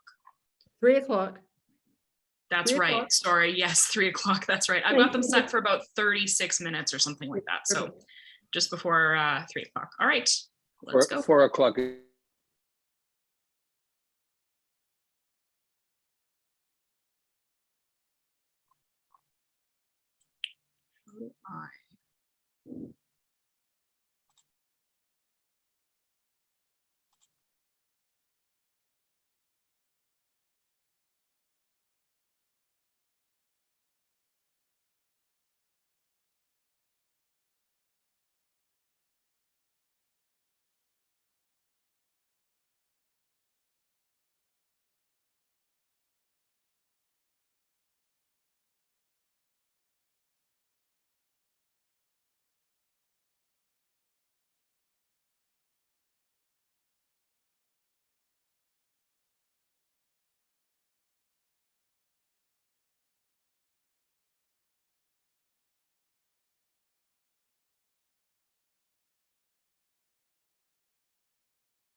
I guess we were the first people back then in that case.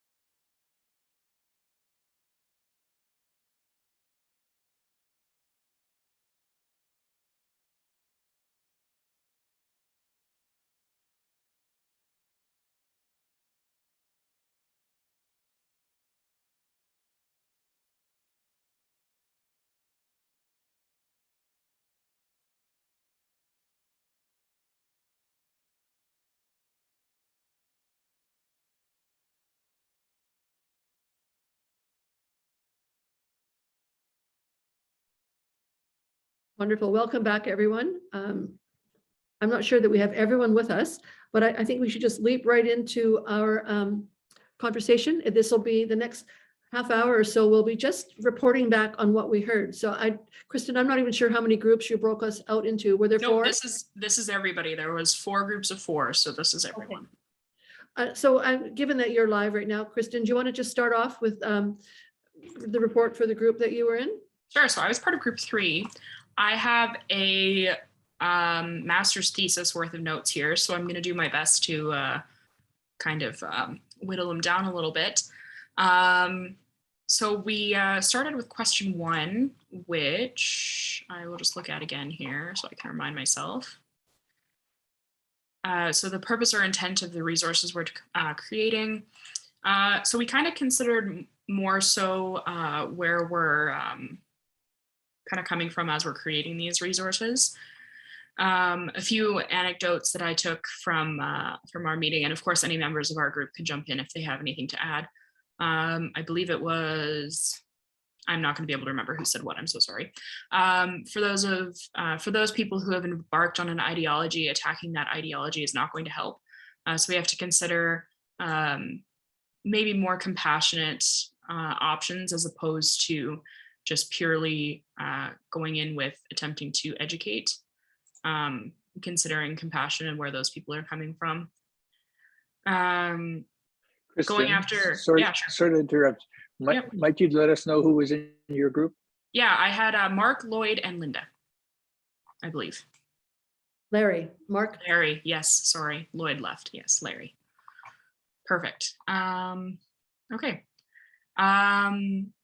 One of the teachers in our group mentioned that if you attack one kid for raising a point in order to protect the vulnerable student involved, so if a student uses, for example, a slur, going after them for using that slur in order to protect the person that they're victimizing doesn't help the kid who is using the slur in order to know that they shouldn't be doing that. So that was something we considered as well.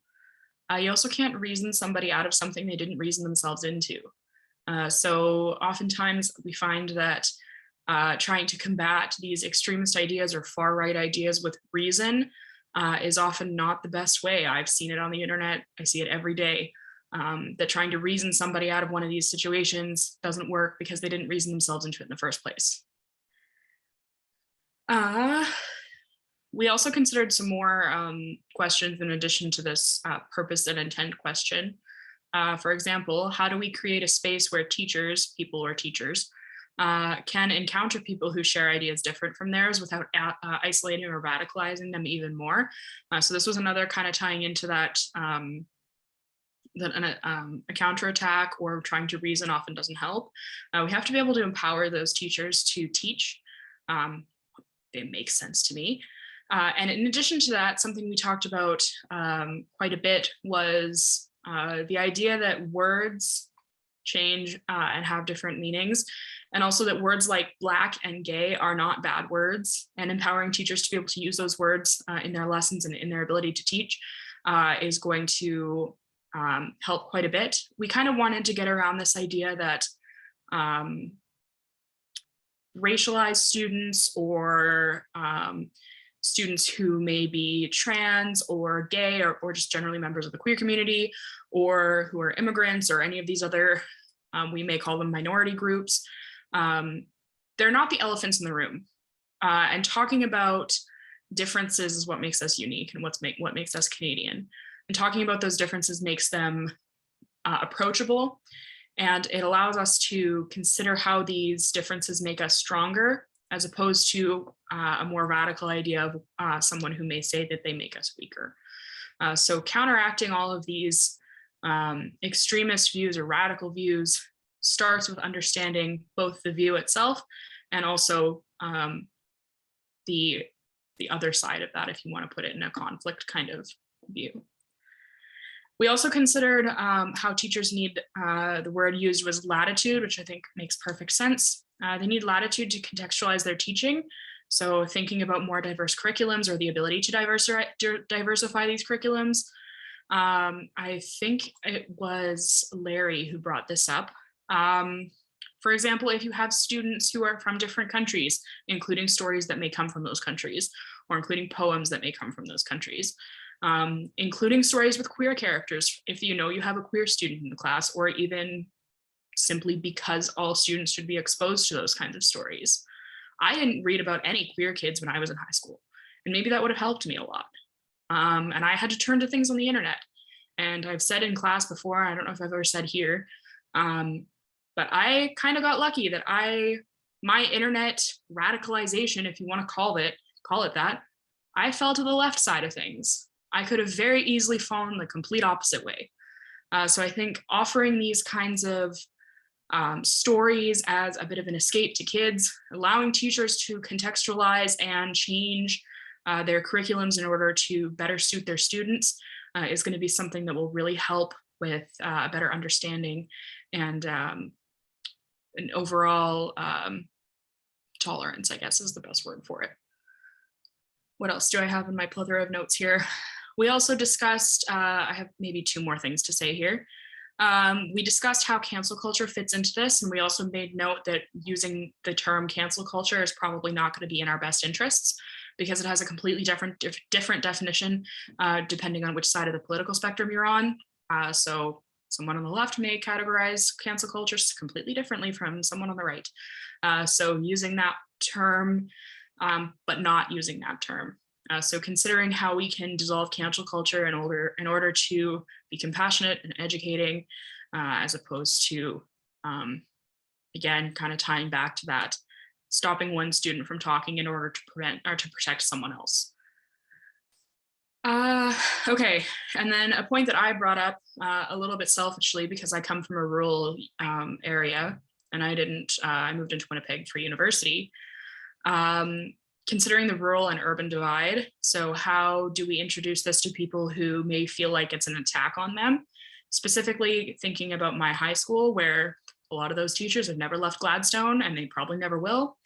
And considering how it may be approached or received if it feels like it's a top-down approach. So having kind of easy ways to ease into it, so that teachers don't feel like this is an attack on their curriculums and the ways they teach.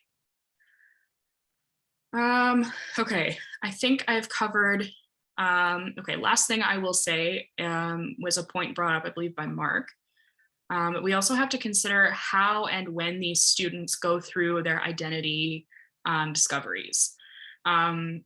We talked about the purpose of this in high school, but also then in middle school, where kids are often going through their self-discoveries. And that the fact that by the time they hit high school, it might be too late. But we also obviously don't want to traumatize kindergartners by telling them about all this stuff. So we considered the balance between getting it at the right time. If anyone else in my group thinks I missed anything or you want to bring anything else up, my feelings won't be hurt, so go right ahead. I would just add the big idea that I think it was Mark, maybe it was Larry, who raised the notion that teachers will not be able to do this on their own, and that we really have to have concerted efforts at the superintendent's level, administrators level, to make sure that teachers have permission and are motivated to go ahead with this. Thank you, Kristen. Good job. I'm not sure who was in which group because they got changed. So just a volunteer for another group. maybe if, yeah, there we go. Izzy, go ahead. Hello, and please, my group, help me out here if I forget things. I'll say the one thing that we talked last about is, I think, to build on Mark's point, which is the current, before we answer these questions, teachers, including myself, asks ourselves, do we have the support structures in place to support me if I want to go unpack all of this in my classroom? And usually the answer is limited or no. And usually this very sensitive, very important work falls on the shoulders of brown people or people of color or indigenous people and so on and so on.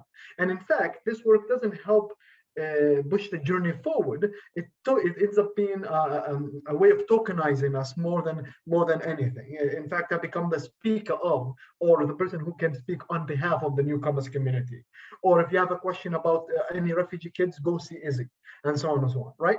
So it is important to ask ourselves, if I want to stick my neck out and take this on and examine this in my classroom and make mistakes, which are essential in learning and moving forward, will I have the support necessary or needed from my admin and from people around in the building, my colleagues, to go, you know what, let's learn together, let's work together on this as a school community, as a culture here to promote this? Or are we just gonna email a thing or a few links to the staff and go, please review this on your own, or come down to the BD and we can talk about this after the BD? And usually these BDs, what usually happens is groups stick together. People who have mind, think in the same way, they stick together. And in terms of constructive breakthroughs, usually these things, in my opinion anyway, don't happen. So how do we promote this initiative and make sure people feel okay about taking on these initiatives? Who else was in my group? I had Alyssa, I had who else? Elk and Tim. So I will stop here, and please fill in. This is what I took away from the discussion, but there are much more to add. So please jump in. Thank you. Yeah, I took some kind of rough notes from my group, but obviously I have really bad handwriting. So if I seem like I'm stumbling over the notes, it's because I can't read my handwriting. But I'll just kind of share what we did talk about a bit. What obviously Dean did a great job of kind of summarizing our last point, but we also discussed some of the kind of need to understand the macro and micro radicalization forces, like yes, on a societal level, but also that affect individuals, and how there's a need to kind of have that kind of multifaceted approach to radicalization and understand the kind of bigger and smaller forces that are impacting people. We also talked about where to draw the line between hate speech and just like a political discussion. Like, it kind of goes back to what we were discussing earlier about cancel culture, sorry to call it that, but that's what it is really, and how it kind of stifles legitimate political discourse and stifles people from actually sharing their views, which, they might be dissenting views, but they're not necessarily hateful views, all the time. Of course they might be, but there was also a suggestion to create possibly some kind of hotline that would be like a nonpartisan hotline for, parents and supports of people who are, undergoing radicalization, and kind of have supports for them, because, people don't necessarily want to talk to a political authority, or they might not want to talk to law enforcement at all. They want to have like an anonymous forum basically to discuss this. We also talked about the need for critical consumption of media and for people to understand the sources of what they're getting. I talked a bit about how my roommate was espousing all these opinions about Ukraine and stuff like that. And I asked him where he got his sources. And, a lot of it was like Russian propaganda, basically. And a lot of people are getting their sources without actually critically checking, okay, so who is, the benefactor of this, and who's actually creating the this news that I got, because people aren't critically examining where they got it. They're just accepting it at face value, and there's a need definitely to unpack that further. We also discussed I'm struggling with my notes here. We discussed how mainstream ideas actually contribute to radicalization, and how there's a need to discuss how some mainstream issues actually are contributing to people's radicalization and polarization within our society. And we're completely overlooking it because it's part of the mainstream. And because it's part of the mainstream, we're equating it as being not necessarily dangerous or harmful for certain groups, whereas we have to actually understand it can be harmful for people. Group also discussed. Can you give us an example of how that works, Aluk, or someone from that group? Like mainstream ideas. Yeah, I think Lisa talked about it in her speech. I can't really speak to it as other people's ideas, but Timothy. Well, I can. I think some of that rests in privilege, right? I mean, if you come from a dominant culture in society, right, there's a latent privilege that's there that creates systems of exclusion and isolation and whatnot, right? So those types of systems themselves have an inherent radical lean. And I think that because they become part of the dominant discourse, right, they can be naturalized and legitimized in ways that then are not helpful, right?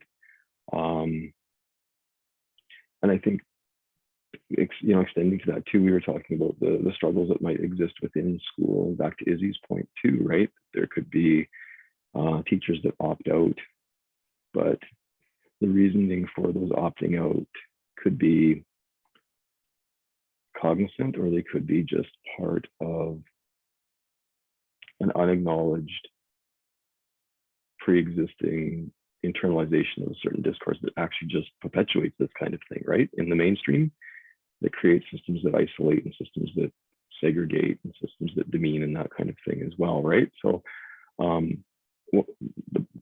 thinking about those points is that I suppose that radicalization does rest across the political spectrum and in all the quadrants too, right? So as we come together, I think that's an important context for us to kind of come into an understanding as a group and realize that if we are looking at micro and macro, that we have to consider as well that there is a broad macro existence of these type of elements. But if we are also looking at our system of intervention, say at that micro level where we're talking about a specific individual that we have concerns for, whether it be a colleague, ourselves, or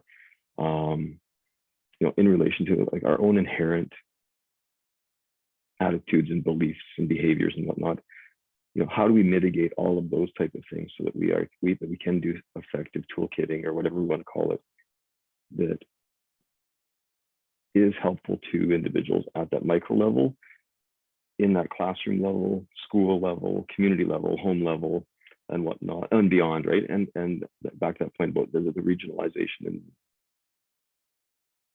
in Manitoba or beyond too, right? We have these different places and spaces where this occurs similarly and differently too.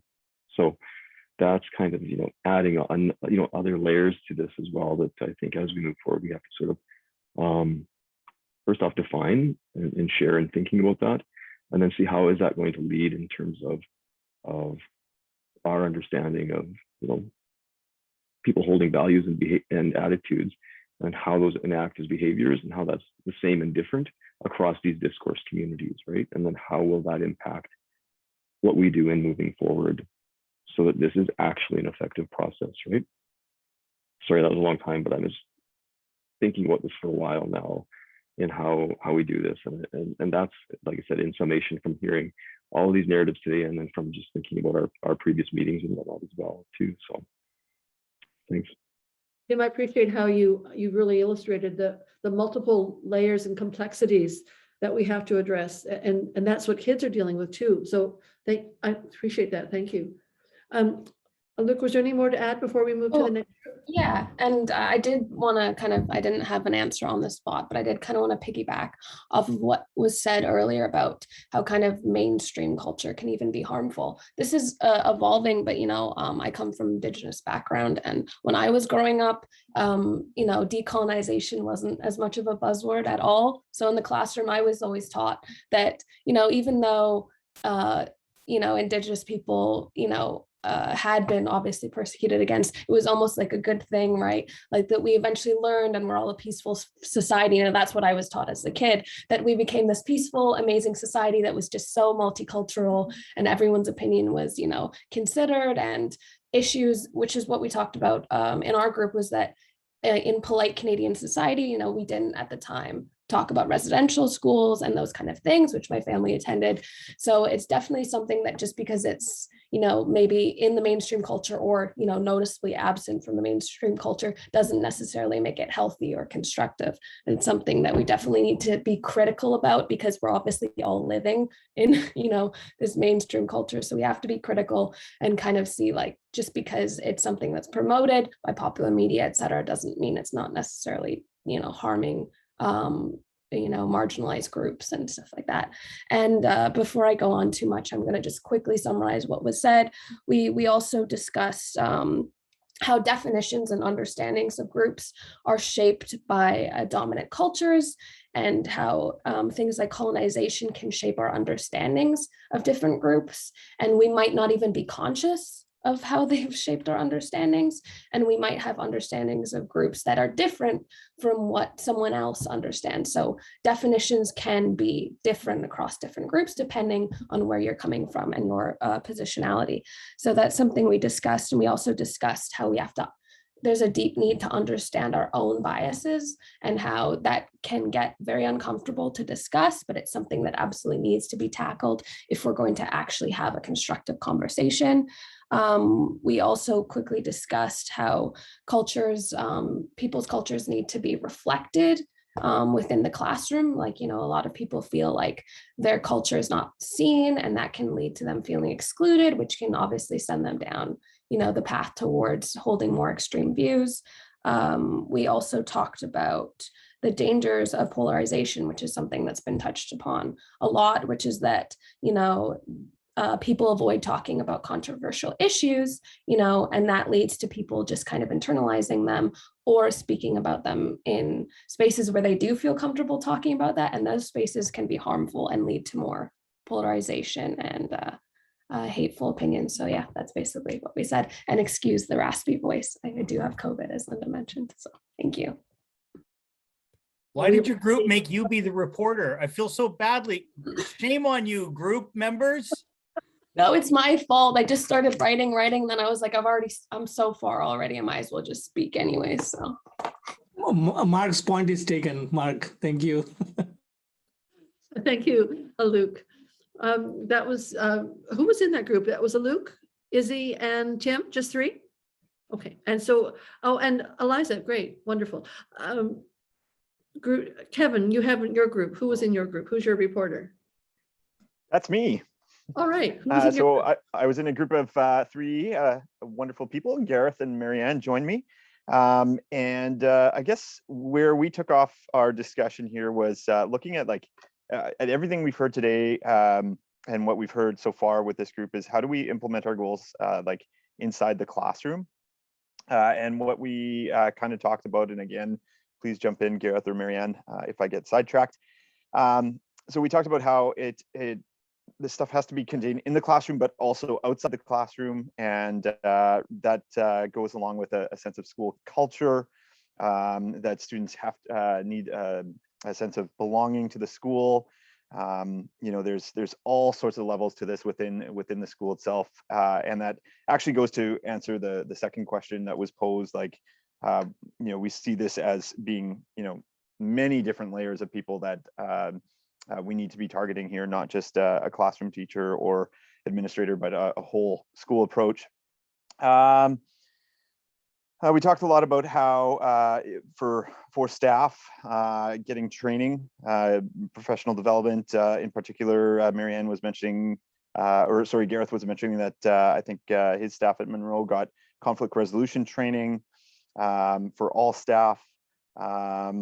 And we talked about a lot about how you know, skill building inside the classroom as well. This is all over the place. I really apologize. Skill building in the classroom, and that it should be cross-curricular. We talked about how you know, in all the list of words that were or all the list of things that were attached to the first question you sent us, Linda. The one that we thought might be missing there is citizenship, as one that should be in there somewhere, because a lot of these skills would fall under the umbrella of good citizenship. Yeah, anything within the school system, also, support for extracurricular activities. Marianne was mentioning her peer, sorry, Marianne, I put down peer, I didn't put peer mentoring or peer outreach group that involved getting kids in leadership positions and creating good student voice, which is another theme that our group really touched on, was that student voice is incredibly important, not just in the classroom, but throughout the school. But that being said, when students have a voice, and whatever that looks like, if students feel comfortable sharing and having discussions, then teachers also have to be supported in terms of where they go after that. So the support for the students that are sharing things, and then also for the teachers themselves. Gareth was mentioning an experience he had back at River East Collegiate when he was a VP there, talking about his listening lunches and being able to have kids in, again, around the theme of student voice, allowing kids to come in. He'd invite kids in, order them pizza, and allow them to talk. And his promise was that he would only ask questions and listen. And that was a great example of fostering that voice. UNESCO schools, as an example, was another one Gareth shared with us. How UNESCO was born out of the ashes of the Second World War, and within years, UNESCO was able to bring all members to the table and discuss education and science and culture, and so that sort of model. We also talked about there seems to be this loss of a sense of community responsibility, that we need to look out for each other and listen, and also maybe a lack of political and economic literacy as well. That is part of the problem. So I guess when we got to directly, what do we see, to answer question number one, Marianne was mentioning like a prevention, intervention, postvention framework that would involve the school community, and then systemic or outside the school community as well. And then Gareth was also mentioning the 3 levels that were contained in the report that we were sent from, was it Sweden? So the primary, secondary, and tertiary levels, the first being school-wide, and then second being targeted specific groups. And then the emphasis, again, using student services to help with targeting those specific groups or individual students. And yeah, I think just in general, student voice, community, and a whole school approach, I think were the big themes that I got out of our conversation. Gareth and Marianne, is that about right? Okay, thank you. Excellent, thank you. And so our final group, I haven't heard reference to Saad, Michael, Katie, and Connie. Was that the group? That's the group. Good. That All right. is us. Supporting. Okay. So looking at question number 1, we sort of picked out that building awareness and deep understanding would probably be the most sort of important of the ones that were listed. And that in doing so, that stories would be key in that, in the hopes of building empathy and seeing others as human. So hearing stories of others and coming to that realization and battling the otherness that is sort of going on. One thing that we didn't want was sort of the like a checklist of things that we just like tick the box and then it's like, all right, we're done, we did it. Congratulations, everyone. We got through the checklist. And that there are sort of templates for this already that we're seeing in like Indigenous education and particularly like residential school education, where you're building empathy and in that. believe it was Saad that said that resentment unexpressed leads to radicalization. So that got us into sort of talking of having a discussion about this fear of talking. And sort of in our culture today, it's people are scared to express themselves. We see the effects of it, the social media pile-ons, and sort of and things taken out of context, and sort of our culture today with a lot of filming. I mentioned that in my course outline now, I actually have like the Major League Baseball, nothing can be shared without my consent warning on it, because I don't want to be filmed in my class, because these things happen and something taken out of context and then I'm out of a job. So like there is a very real fear of like not saying the wrong thing or the wrong thing being recorded, and what happens when it does happen. So we were sort of like, administrators really need to buy in on this. They need to be sort of a key player in this, because it has to be safe to teach controversy. And these are uncomfortable subjects, and it needs to be truly a safe space to do that. Not safe in the sense of that, like, you know, feelings might get hurt, but safe in that we can express ourselves. Teachers, of course, need to be involved in this. Parents as well need to be in it. What we're seeing right now in the States, and I hope it's not going to come to Canada, but it probably will, is we're seeing major political battles at the school board level. It's whether it's the critical race theory, which that John Oliver episode's excellent and highly recommend, and it explains it very well. But you're also seeing like the reemergence of book bannings going on at a very like high level. And so parents need to be aware of what is going on. Connie mentioned that when they were doing the treaty education, that they sent out pamphlets to parents to keep them in the loop, like this is what's going on, just so that they had an idea that when their kid came home and said, hey, we are all treaty people, like dad understood what that meant. And we were also that like this could probably extend to other things in terms of community groups, your Boy Scouts, Girl Scouts, 4-H, but also into sport, because and I sort of mentioned, like, you know, in Canada we don't have a lot of symbols that really unite us. It's pretty shallow when it comes to that, and I think the Freedom Convoy really proved that, with that they had a flag and they had the anthem. And it was like, and those weren't even really good examples of sort of identity. But one that we do have is hockey. And hockey is the greatest sport in the world with the worst culture. And it's so racist. It's awful. It's like everything, the politics of it is just garbage. But maybe something like this would help. I don't know. Like it probably wouldn't hurt. What else did we get into? Satire came up, talking about satire as a social movement, maybe a way to do it, but that's a minefield in itself. Critical thinking and skills were sort of what we thought were the keys to that, but minefields in themselves once again, and sort of brought up the concept of moderate skepticism.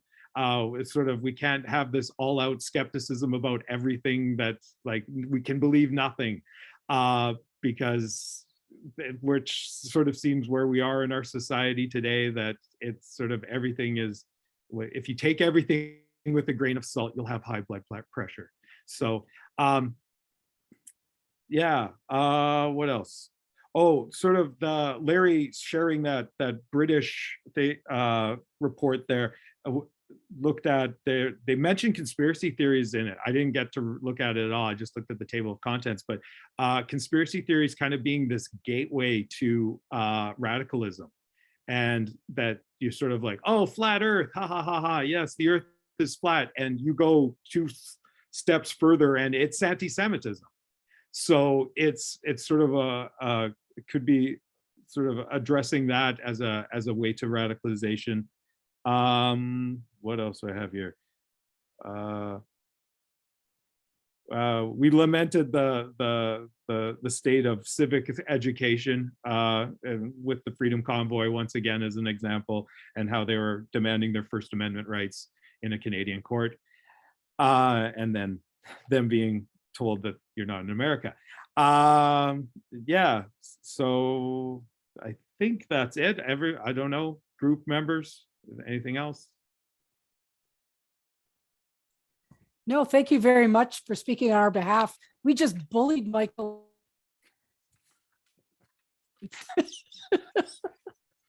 You froze there, Connie. I didn't hear anything Oh. except bullied Michael.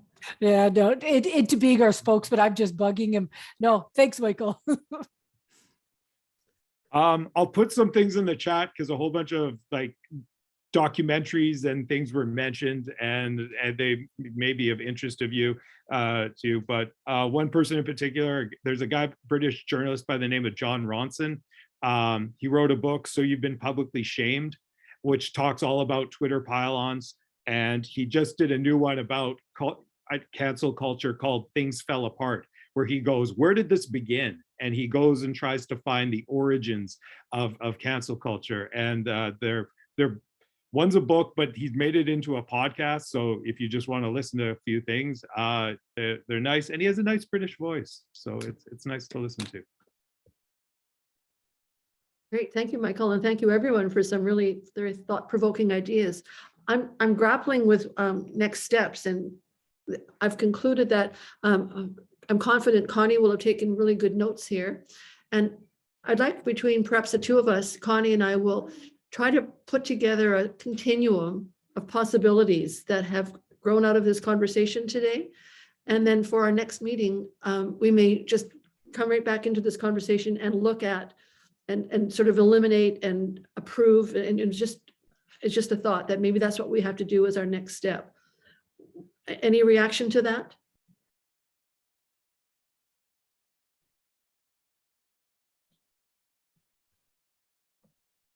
Marianne has a point. Yeah. I think that sounds fine. I just wanted to raise a couple of points that I think are important to include. And this whole concept of psychological safety and understanding, it kind of gets into something, Lyndon, you and I were talking one day about this, the psychology of hate and what is happening with people, this idea of is it okay to be white notion, and what happens when people with privilege feel like they're losing their privilege and that they're somehow their status is threatened, and that the idea of psychological safety is that it's okay to be yourself. And there's a whole sort of list of things that you can do in a group that's healthy and not toxic when there's psychological safety in the group.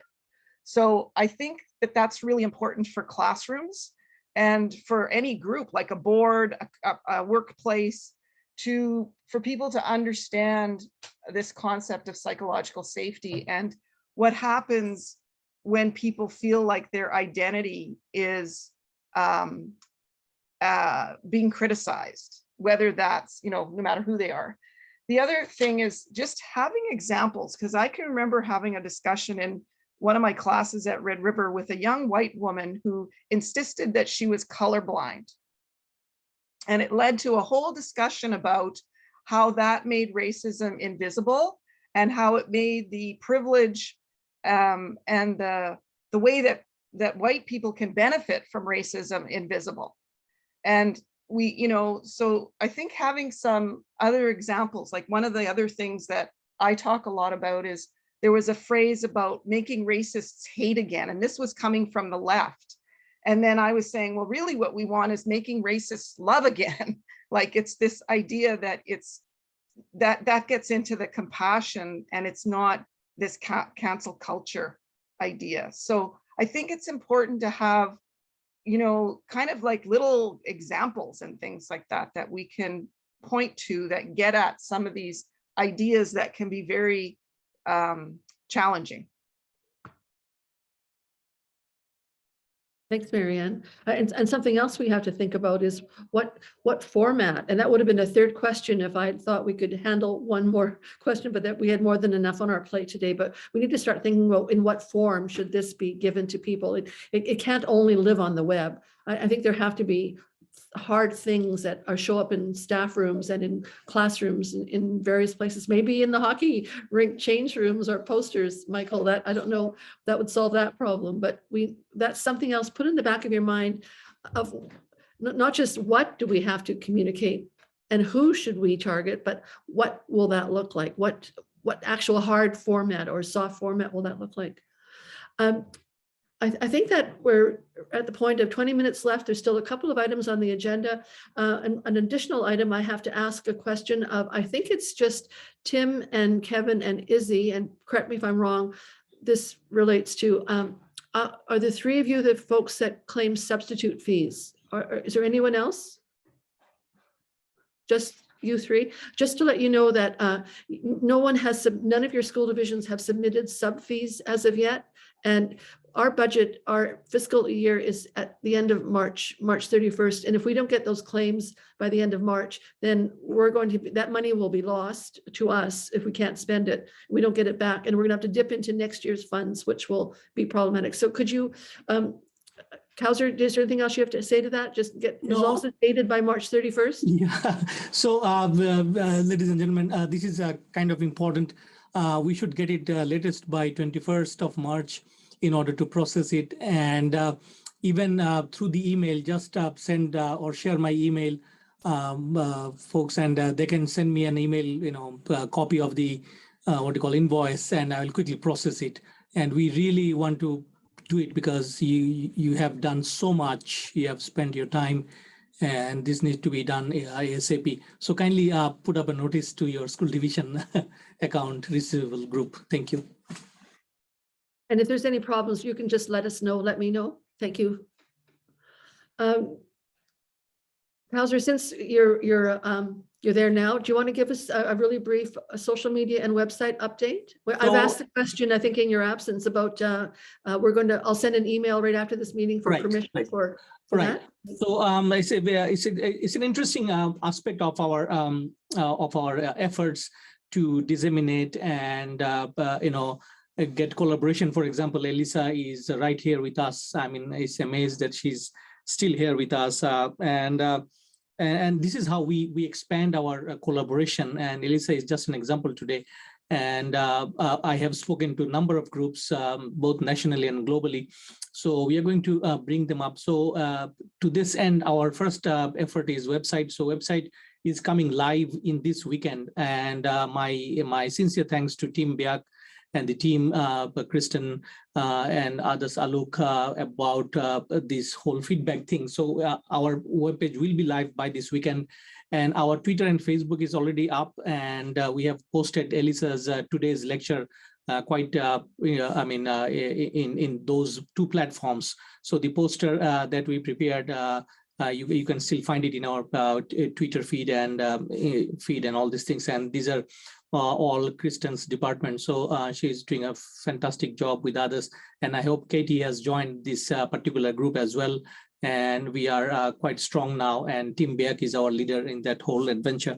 So we are going to expand this social media things, and we need your feedback to just send what you want to see ideally, and just a small email is totally fine, and we'll keep trying to improve. And this is the crux of these social media things. We have to improve, and add and delete things as we move forward. There's nothing permanent. So we need all of your support on this matter. And also we have, I think our coordinator has already discussed with you about stakeholders meeting. Linda, have you already? No? Just very briefly, okay. And there's something else I'd like to add to that before you wrap up, Kauser. Yeah, so absolutely. So I think Linda will go into details. So we have that important stakeholders meeting at the end of the month. And when Linda expands, and of course, you will have a email. I'm going to request you sincerely, if you kindly come and attend, because stakeholders are kind of also an important aspect in our project. So we have reached out so far, more than 15 of them. And again, they are national groups and spread all over the country, including our province, and they have already worked in those areas. And most importantly, I would say very renowned scholar in the right-wing spectrum, Dr. Barbara Perry is our what you call guest speaker on that day. She has already confirmed. So she's a phenomenal speaker. I have attended many of her lectures, and she actually leads a federally funded group or initiative is called Hate and Extremism from Ontario Tech. So she's the leader of this group. So I would sincerely request you, if you kindly spend some hours on 31st of March.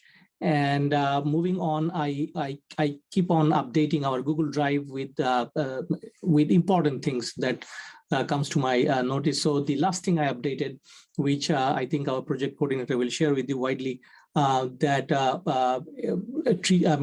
a group called Anti-Hate Education Network, which I follow for years. They have put out a toolkit sort of thing, but it kind of mimicked Western State Center's WSC's work actually on educational toolkit, which they published 2 years ago. I think Elisa is also aware of because I saw her nodding. So they just put up a toolkit, and I have already shared it. Have a look, because next onward we'll more focus on the development aspect of the toolkit and what we would want to know. But once again, thank you so much from our team for being with us and spending and sharing so much of your insights and intellectual and I would say very thought-provoking ideas. Thank you. Thank you, Kauser. And so just to fill in the blanks on the reference to the consultation meeting taking place on March 31st, what I will do following this meeting is send you a copy of the invitation letter and the list of the groups, individuals, organizations, so that you get a really good picture of what that's all about. And I've been formulating, thinking about the agenda for that meeting for a while now. And thank you, Kauser, for extending the invitation. I would really specifically like to have at least 4 or 5 of you who I'm thinking about a model where we have something similar to what we've done. We're going to have Barbara Perry, who's a renowned historian and anti-hate individual, an expert in Canada. But I'm going to do a little bit of education and breakout groups. And it would really be great to have one of you in each of the breakout groups to be a voice to answer questions. So I'll put that into the email. And if you are available and willing and able to take part on the 31st, it would be same time, a little bit shorter meeting. It's a 1 o'clock to 4 o'clock meeting, but those details will follow shortly to you. So consider that. It would be great to have any or all of you. I hope at least 4 or 5 for sure would be really helpful. Absolutely. And I just beg apology for quickly intervening here and add with our project coordinators thoughts that on 25th, we aimed initially to invite Professor Jasmine Zain from Waterloo, but it seems that she might not be able to come. But in that case, we are going to invite Mubin Sheikh. Elisa knows him very well, I believe. And he has very interesting experience, I would say. And now he has become, I think, a scholar already. So he has a mix of experience working in a case, as some of you might know, Toronto 18. And you can hear. So I'll extend an invitation today. Let's see if he is available. Otherwise, on 25th, our guest speaker theme is Islamophobia. And next time we'll invite some scholar about anti-Semitism and extremism. So 25th is our theme on Islamophobia, and let's see if you can bring Mubin Sheikh on that, so that you have a broader view of extremism with regards to Islamic extremism. Thank you. Thank you, Kauser. And Marianne, we haven't forgotten about you. Are you prepared, and are you able to address Jamboard for a few minutes for us? Marianne? Sure. To me, the Jamboard part of it is done. The Jamboard is finished. So that was kind of the engagement at the last meeting.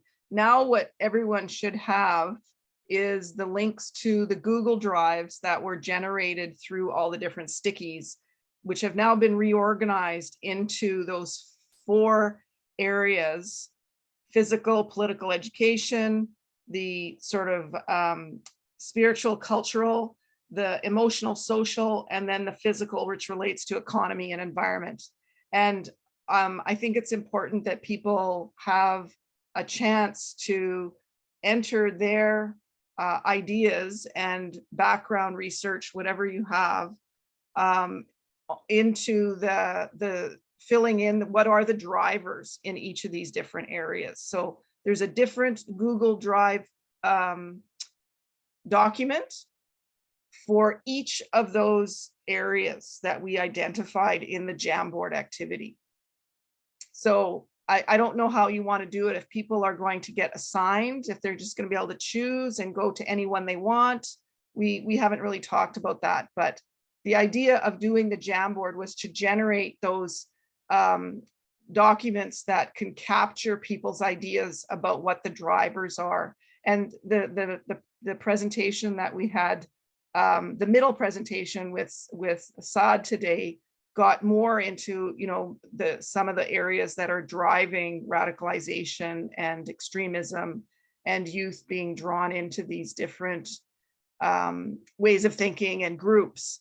And the Jamboard activity really can take us, you know, those Google Docs can take us into really into depth into each of those areas.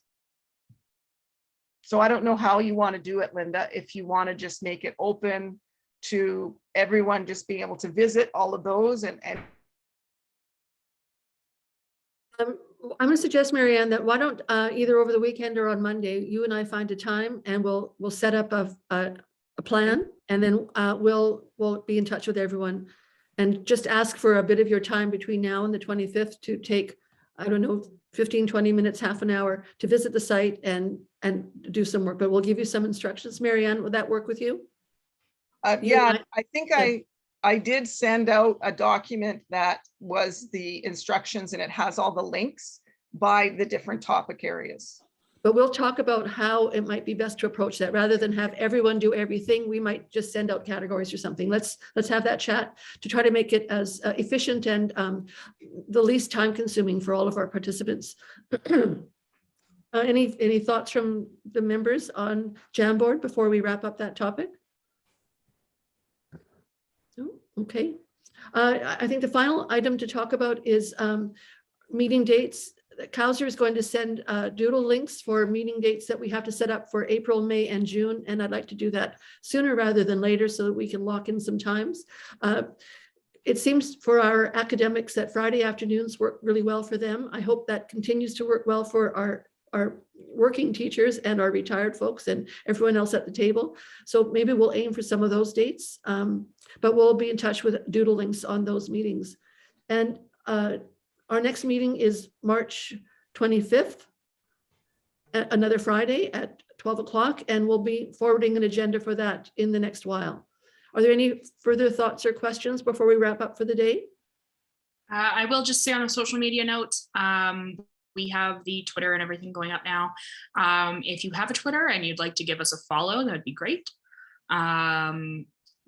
In addition to that, we're also going to be looking for people to follow on Twitter. So if you have any organizations that you think would be in line with what we're doing here, you can just DM them to our Twitter account, and I will take a look at those as they come in. What's the Twitter handle again? Sorry. I'll pop it in the chat here. It's I have it open. It's ERIMCAORG. We need a lot of followers, please, Elisa. Yes, follow us. You have a huge follower group in Twitter. We have 3 followers right now, and one of them is me, and another one's Kevin. And I don't remember who the third one is. Oh, Mark follows us, and Mark, yeah. No, I mean, Elisa has tons of followers. I hope she will share some of us. I need to, what is your Twitter account? I don't even have that. Can you? I followed you like a couple hours ago now. Okay, I suck at multitasking. Okay, I'm gonna follow you back here. Thank you. Thank you so much. Perfect. Thank you. Well, again, thank you to our presenters today, Eliza and Saad and Izzy. Thank you so much for the really the heartful sharing of your stories, your ideas, your interests, your passions, yourself. Thank you. It was a great day, everyone. I think we're going to wrap up a couple of minutes early, which is a bonus in everyone's mind, I think. And we'll be in touch shortly with all those things we promised. Thank you again. But would Connie and Kauser please stay on the line? I think that's all we have from our admin team. Thank But you to so everyone much, else, folks. thank you very much. Thank you. Thank you. Bye. Thank you, Elisa. Thank you very so much, Elisa. My Bye. goodness. See you later. Bye. Thanks, everyone. Yeah. Thank you. Thank you. Sir, I might not be here next week, only on account of the fact that I'll be in Rome. So maybe. Wow. Yeah, yeah. Are you? That's what I was. But give me a call around 6 o'clock. Okay. Okay. Yeah. Sounds good. Okay. Bye, everyone. Bye. See you Bye. soonish. Maybe not, but if not, I had a great time. So thank you. You held up quite well, eh? Yeah, I finally decided to speak, and the moment I chose to speak was when the day that I really speak. So interesting choice, but I was like, bold, I'm gonna go with it. So finally. And did you tell others why are you going to Rome? Oh yeah, my grandfather is leading the First Nations delegation from Manitoba to beseech the Pope for an apology. So he asked me to attend, so I'll be meeting the Pope, I guess in 2 weeks maybe, which is kind of interesting. I didn't mention it because I felt like it would be weird to like shoehorn that into a discussion about violent extremism, but it's kind of related. I mean, residential schools are arguably an expression of that. So And Alok, the second one also do share. The second one, which one? Bangladesh. Oh yeah, I'm going to Bangladesh in May, so maybe I don't know, depending on the internet or something, I might. So she is the recipient of a very prestigious scholarship from Bangabandhu Center, and she's the first indigenous Canadian traveling to Bangladesh with this scholarship to study the peace treaty and kind of spend a month in Bangladesh with this patronage of Bangladesh government. Should be. Maybe it's a good thing, Alok, maybe it's a good thing you caught COVID now, and so your immunities are going to be just, it's actually a good thing.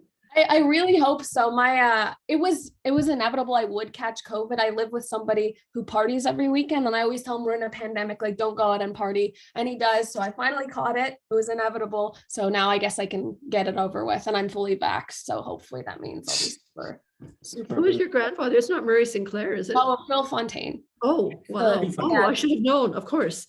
Well, that's remarkable. What But nobody can tell because of the way I look. So a lot of people like assume that I just have like a weird name or whatever. But yeah, I'm definitely indigenous, and yeah, that's my grandpa. So shout out to him. He's going to Rome, so I'm lucky. I wonder, I'm going to be courageous and take a leap at having a courageous conversation and addressing issues that are hard to talk about right now. And I'm glad you're here, Luke.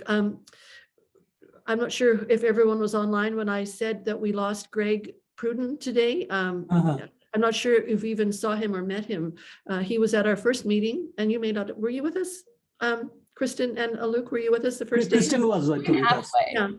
So he and I specifically selected Greg to our team because he has an Indigenous background. I worked with him at the department, and he's a very learned, knowledgeable, wise person, and I feel a tremendous loss that we've lost his perspective, his voice. And Luke, I'm really happy to hear that you have an Indigenous background, and I don't want to put pressure on you, but is it possible that you could put that hat on more frequently and raise those perspectives? Would you feel comfortable doing that? Yeah, of course. It's just during the first couple of sessions, I was very shy to speak because everyone's such an esteemed scholar and I'm just a lay person.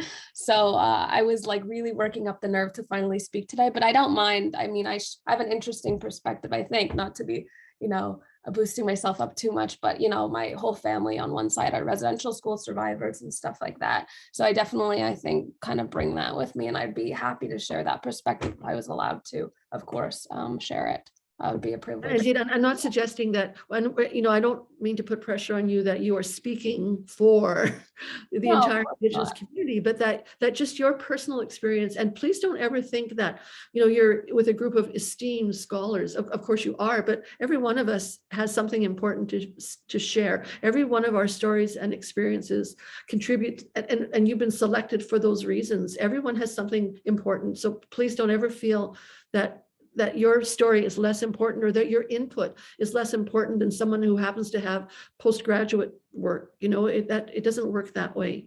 We're all equally important as team members. I appreciate that. And I would be, like I said, happy to share more of an Indigenous perspective, because obviously I'm like 60% on my dad and mom's side. So it's something I definitely grew up surrounded by Indigenous culture. And I think obviously it's important to have an Indigenous perspective, an Indigenous voice kind of with this thing, because obviously Manitoba, we're, a province that, Indigenous history is Manitoba history, right? So it's something that we have to take in mind whenever we're developing some kind of curriculum, right? So yeah, we'd be Well, and happy. thank you for linking us to Dr. Sinclair, Negan Sinclair. Who I'm not sure if Connie, you wouldn't have heard that, or Kristen maybe, but Negan Sinclair is going to be at the community consultation meeting that we're having on the 31st. So that's great news. Thank you for your efforts on that. Yeah. Now what we need you to do, maybe because you have great connections, now that you're going to meet the Pope. Should I mention him? Should I send him a link to our Twitter maybe? And take a selfie. That would actually boost our follow count a lot. Get him to follow us on Twitter. Right. I'm gonna ask for him to follow me first. Sorry, guys. Right. So the reason I'm only half facetious with this is that Linda Connor may not be able to continue with us because there's just some problems with the Department of Education that they're clamping down on. Connie, you may not know this, maybe you do, but they're clamping down on how much the consultants can be involved in community meetings and groups like this. So we need to be able to get this into schools. And because we're not having great luck with the grassroots bottom up through people like Linda Connor, who's a social studies consultant, to be able to get this ultimately, once we have our product, our toolkit, we have to get it into the hands of teachers. And the Department of Education is a really important, I want to say a roadblock at this point, that if we don't have a way into the department, we may not have a lot of luck getting this into schools. Connie, I know you can testify to this, how important that connection is. And so the other way in is top down. Ideally, you do both bottom up and top down, but we need, if you have any connections to the Premier or to the Minister of Education or to any of the ministers within the Conservative government that can create, who would be moved and would believe passionately in this topic, who might be able to connect with the Minister or the Premier or the Minister of Education. And if we could secure a meeting with any of those people, then that door gets opened. And if there's approval at that high level, that gets disseminated down and the Department of Education gets a directive that they need to pick this up. So I just plant that idea. If you have any, Kristen, you too, if you have any connections. And Connie, I'm wondering, did you meet the Premier 2 weeks ago? Yeah. Well, I have two comments. I think bottom up works too, Linda. I was like treaty education, is my main file. As of today, Amanda told me there's only 130 schools we haven't been in the province. We have been in every single school in the province of Manitoba. Wow. And it started just with a little toolkit slid across the desk in 2010. But Connie, what you had for that was the Department of Education, Linda Connor. You had the department behind you and with you. Well, right? after, like, not money wise, not anything for the first 10 years, but you're right. Eventually that was huge. And we don't need money. We just need them to know and to approve of the dissemination of these materials into schools ultimately.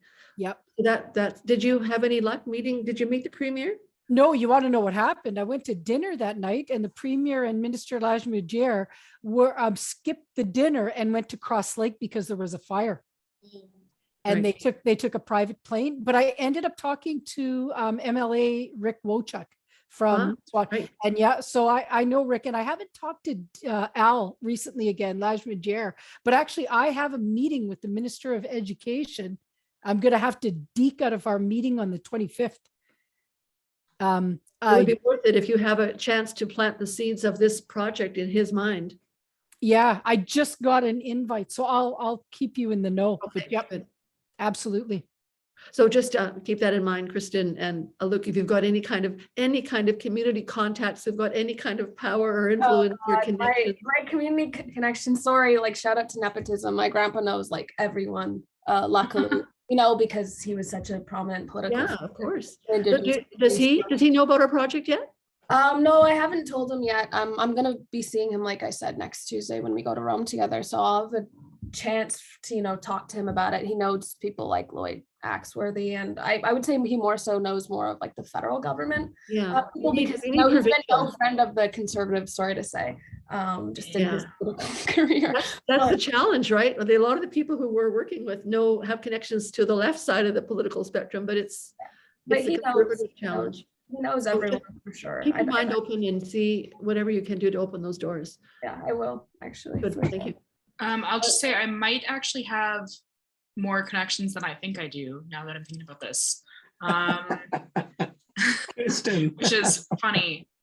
So I'll see if I can put some feelers out and see, because I think I have some connections to the Manitoba Teachers Society, and It's not them I'm concerned with. It's the No. government proper. I've got that MTS Right. is already, they're going to be coming to our consultation meeting. It's easy to get those stakeholder groups on board. right. There's just the blue conservative wall exists right now Yeah. that they're I don't mean to be anything, but it's a little harder to punch that shell because Absolutely. but and the big selling point is we're not asking for money. We've got a large grant from the feds. We're willing to prepare. We've got great people involved. We're going to have good resources. It's just foot in the door. That's all, that's all we're looking for. Yeah, I just texted my grandpa. I just asked him, do you know anyone in the provincial government? So I'll get back to you. Thank you. Thank you. So just to wrap up, we have to create an agenda. Counselor, we need to be doing some doodle links Right, for the April, right. May, and June meeting. Right. So yeah, well, I just need these email addresses. I'll just copy paste and I'll do doodle, no problem. But before we do that, we have to basically confirm, Connie, what are your dates that are available, and Counselor, your dates? I'm And fine what, always. Don't bother about me. I'm always available. Okay, well then, Connie, that comes down to you that we're looking at April, one meeting in April, one meeting in May, and one meeting in June. Is that going to work for you? Kristen and Luke, I think the rest of what we're doing here is just purely administrative. So hang around if you want to, but don't feel obliged. I was just going to say, I'd love to help with the administrative stuff. So if there's anything I can do, I'm happy to stick around, or I mean, Thank you. I'm feeling tired. I might have a nap. No, Alok, you go. Alok, you go. I'm sick, so please. Yeah, you go ahead. Everyone, thank you so much. And maybe see you in a couple of weeks, maybe not. Okay, thank you. Will you send some emails about your experiences in Rome? Yeah, hopefully I'll get a photo with the Pope when I meet him. I'm not just big on selfies. But And don't stay too long in Rome, okay? no, I won't. I promise I'll be back. But do stay in touch. We want to hear what's going on, okay? Have fun, stay well. Thank you. Bye-bye. Thanks for today. So Connie is not available for 2025-9, so fine. I'm available anytime, as you know.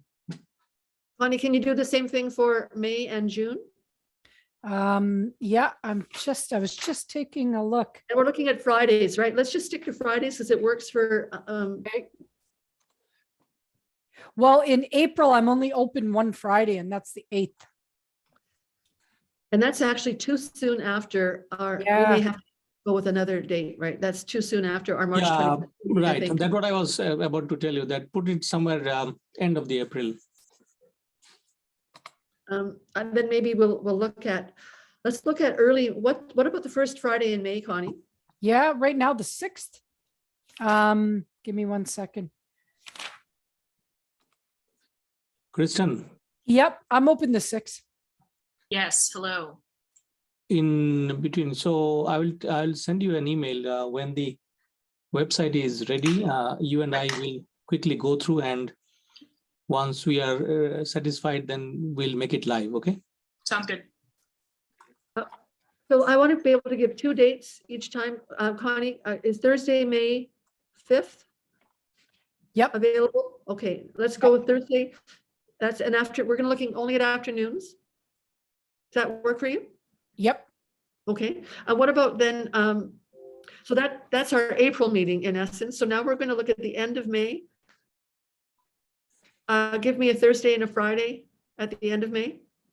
Okay. We might as well go right to the end, the 26th and As much as you can, as late as you can, yeah. Oh, I can't do the 27th. I'm teaching all day. I could do the 26th. That's a Thursday. Okay, and the 27th is what about the previous Friday? What's the previous Friday?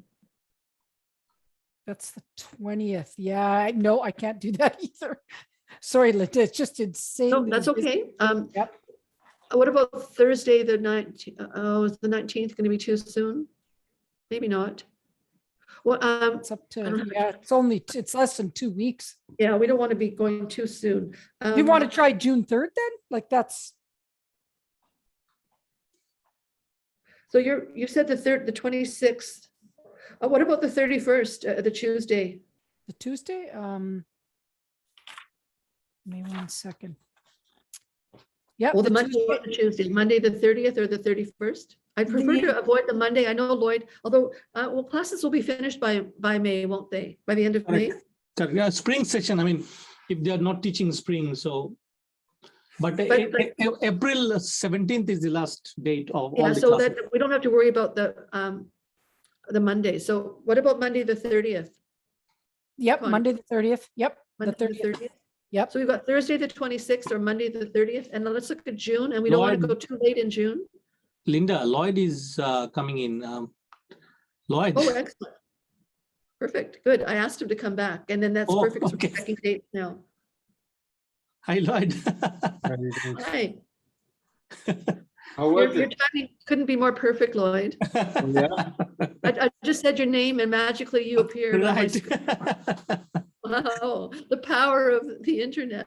Lloyd, we're just talking about, we're floating some dates. We're finding out when Connie is available because she's our #1 priority as the writer to be able to be at the meeting. So we're floating dates for May, April, May, and June, and then we're going to send them out as a doodle. But if we can lock you folks in sooner rather than later, then that's one less problem later down the road. Yeah. So right now, if you're able to pencil in these dates, Lloyd, are you available Thursday, May 5th in the afternoon? Or Friday, May 6th? I'm just now kind of in the process of looking at my calendar. Okay.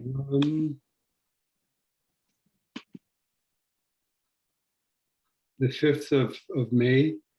Yeah, so far it's open. Yeah.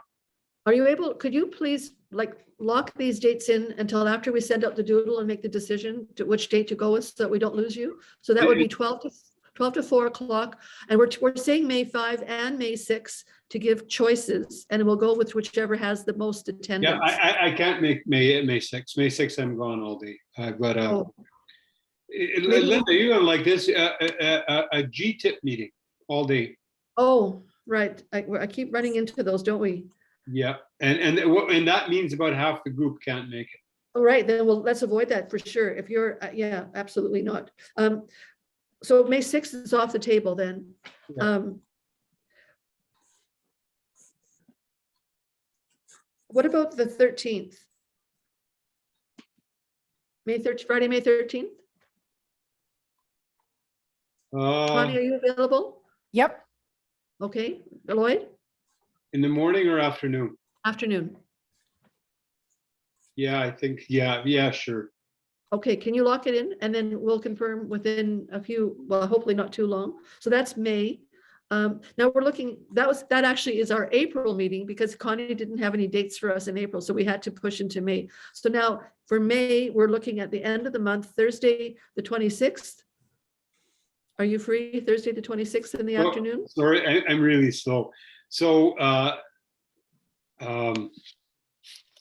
just still locking in previous dates here. That's okay. No, I'm just glad we have you on the line. That we're not, those would have been dates we would have lost you if you hadn't been here.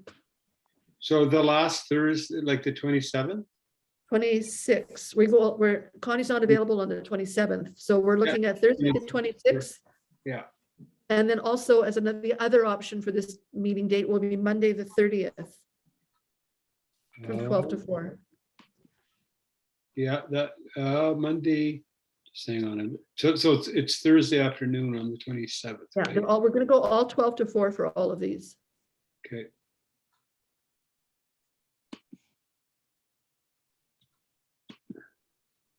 And what I'll do is I'll send all these dates to our admin team following this meeting so that you have them. And if you would block them out in your calendar. And then, Hauser, how quickly can you get the doodles out? Like, I mean, by next- if you want by tomorrow, I'll finish it. Well, I mean, I like early next week is good, but Oh, yeah, sure. it doesn't take, okay, good. So then looking now for 2 more dates in June, Connie, can you give us, let's start with Fridays in June, if that works, first of all, for you? Yeah, You know, June, And let's try not, June let's right not go now too is- late. Yeah, I know. I was actually thinking that because teachers are super busy in June. Yeah, exactly. So we want to be careful not to go too late. If our last meeting is May 30th, then we could look at something, say the 17th, Yep, the Friday, the 17th. or the 16th or 7th, or even the 20th, or is that too late? What's too late in your mind, Connie? I don't know. I'm trying to think, like, if it usually classes wrap up, I was thinking of guys like Kevin and that they'll be Yeah, and exam marking and stuff. Yeah. And Fridays in the second half of June are kind of problematic, I think, too. For you or for I them? think for all of it, like I can do it, but our summers are so short, and then we're asking folks to be Oh, yeah, good point. That's no, I the think. second half of the second half of Friday, like Friday, I don't know. Oh, that's a I could really do, good I would point. do it for myself, but I'm thinking of these. A lot of them are teachers and. No, Thursday then? Thursday the What 16th. about Thursday? What did we say, Wednesday or Wednesday, June 15th or Thursday, June 16th? Are those dates both open for both of you? Yep. I've got one meeting. It's a half-hour meeting, but I'll just skip out. So then we can lock in Wednesday, June 15th and Thursday, June 16th. Okay, great. I'll send an email shortly with all these dates and times.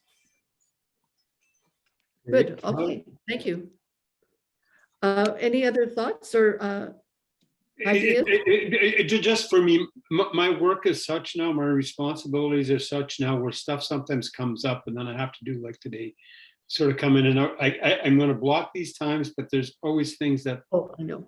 Over which because of the position I hold, I have to show up for some meetings. I get it. And we're just doing the best we can to try to make it as available as possible, but I understand. For sure. No, for sure. Yeah. And I think today, what I saw of today's meeting session was totally the sort of work I want to commit myself to. It was just amazing. And I thought it was a good balance between, the presentations that are so meaningful, and I think the feedback. I wasn't there for the feedback, but I think the questions were great.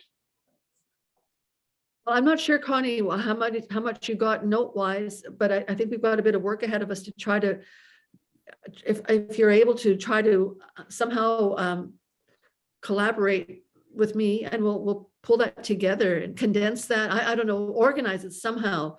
I really envisioned, as people were talking, some kind of a continuum of all those different ideas that got generated in that last hour, from the sort of the mundane, practical, small to the large systemic kind of stuff.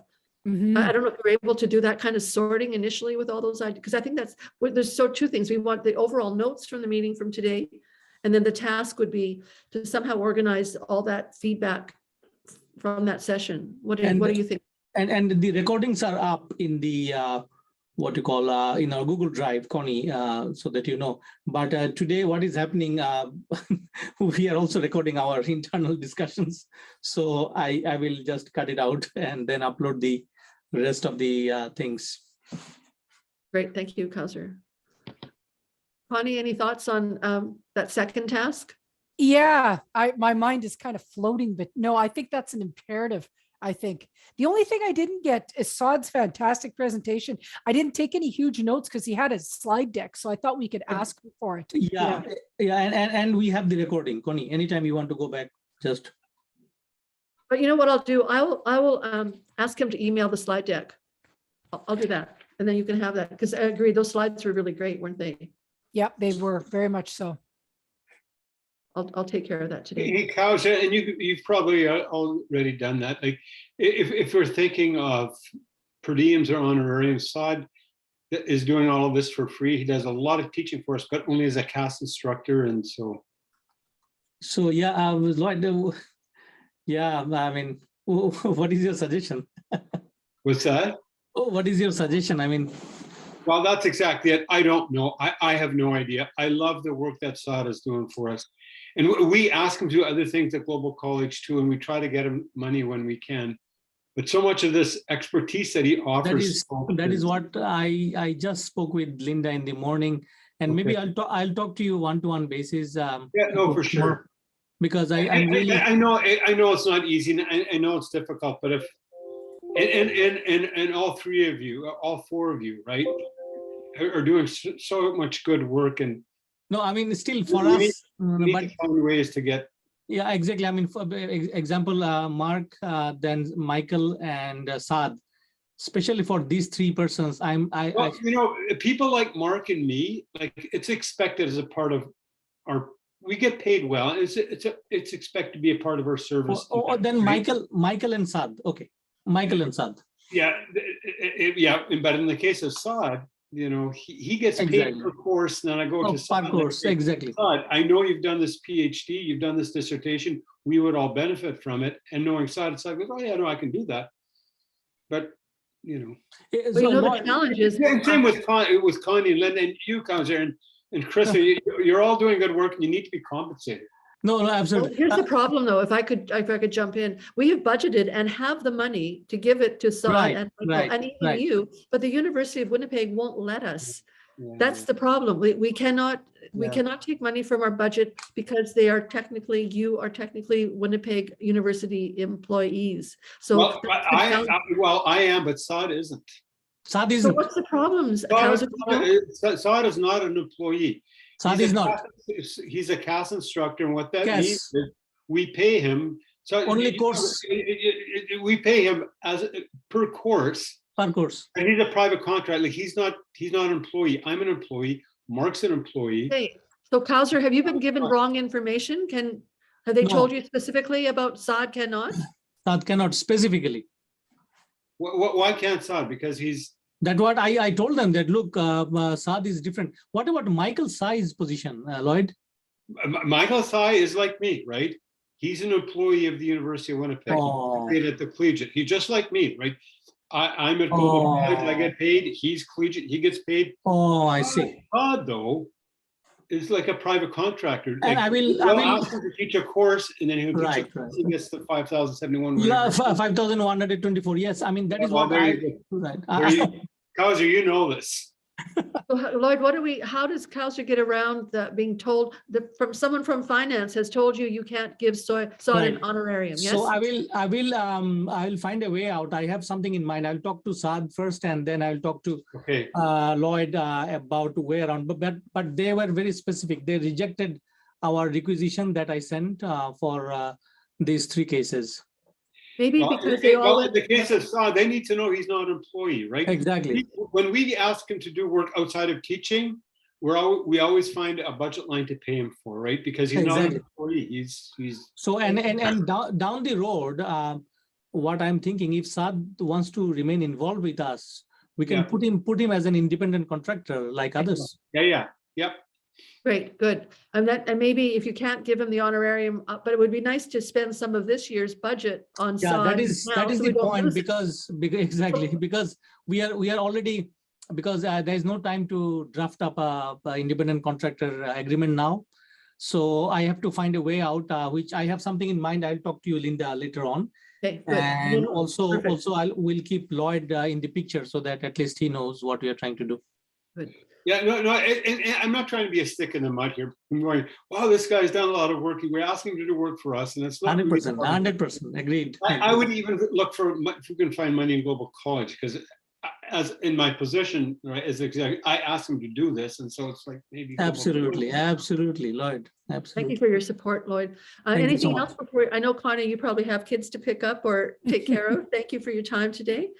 I'll look for the notes, the overall general notes, and then task 2, And, some kind of organization of all that feedback, and then you and I can further distill it however we need to.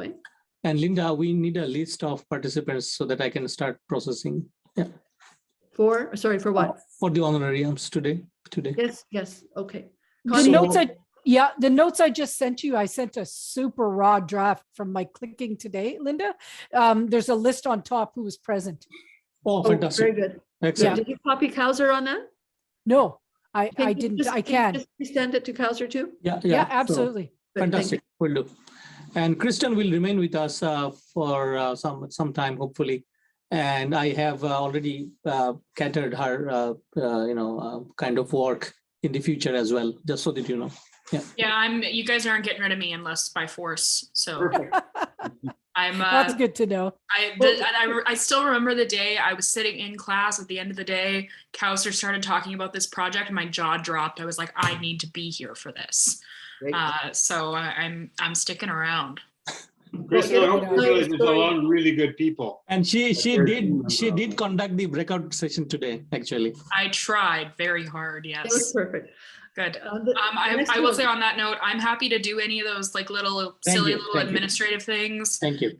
I don't mind. I find it very satisfying in my soul to do that kind of stuff. Thank you so much. Never feel hesitant to reach out. If there's any little thing you need done, I'm more than happy to help in any way I can. I will say it's in final season and somebody decided to give us a 5,000 word paper. So I'm a little bit busy right now. I think that was Kauser. Somebody. Yeah, it might have been, maybe. But you are not taking only my course, right? You are taking no, that's the problem. So I'm a little bit busy right now. It may maybe a couple day turnaround time, but I'm happy to help in any way that I can. So if you have any of those little things you want to pass along, everyone has my email address, so you're more than welcome to do that. And on that note, on the email note, is it possible to add Katie to the email list as well? Yes, I've been forwarding her everything. Yeah, So I absolutely. can pass her email address along. Absolutely. Just writing that down. Thank you. You bet. Did you want me to? How should I get you her email address? Oh, just send it to me, please, and I'll add it to the group list. Sounds good. I will. I'll email that to you when we're done here. Thank you. All right. Thank you, everyone. Thank you so much, Lloyd. Thanks a lot to all of you. Thank you, Linda, for conducting the whole session. Thank you. It was so well organized, and I hope people liked Elisa's personal touch. Right? Oh, wasn't she amazing? Did you hear it all, Lloyd? Were you there for the whole thing, Lloyd? Elisa's? For the 3 presentations. Yeah, weren't they great? Everyone brought something unique that was exactly really important to our conversation. And even the next 2 sessions, Lloyd, I can tell you, Mobin Sheikh, if I can bring him, you'll be amazed to see and also Barbara Perry she is phenomenal speaker as well. But my point is they are all very, very much involved in these whole things. And I'm hoping once we're in person, we have a classroom at Global College that would be perfect for this. Lloyd, you may not have heard, but were you here when we talked about the community consultation meeting is on March 31st? And Barbara Perry is speaking. Sorry? March 31st, it's a Friday at 1 o'clock, 1 to 4. It's Barbara Perry. So I'm going to be sending out the details in an email. So anyone from the team who wants to sit in on that, would be great to have you there. Yeah. If I can make it, or even for just a part of it. Yeah, just part of it. Yes, well, Lloyd. I mean, we don't expect it to hang around 3 hours. So if you just remain with Barbara Perry's presentation and have some questions, then that will be fantastic. Good. Kauser, before you go, would there be honorariums available or substitute costs for any of the teachers that join us on March 31st? Good. All right. Thank you, everyone. I think we have been saying this several times now. Let's wrap, and we'll see you soon. Take care. Stay well. Thank you. Thank you, Kristen. Thank you. Bye-bye. Of course, anytime. Bye.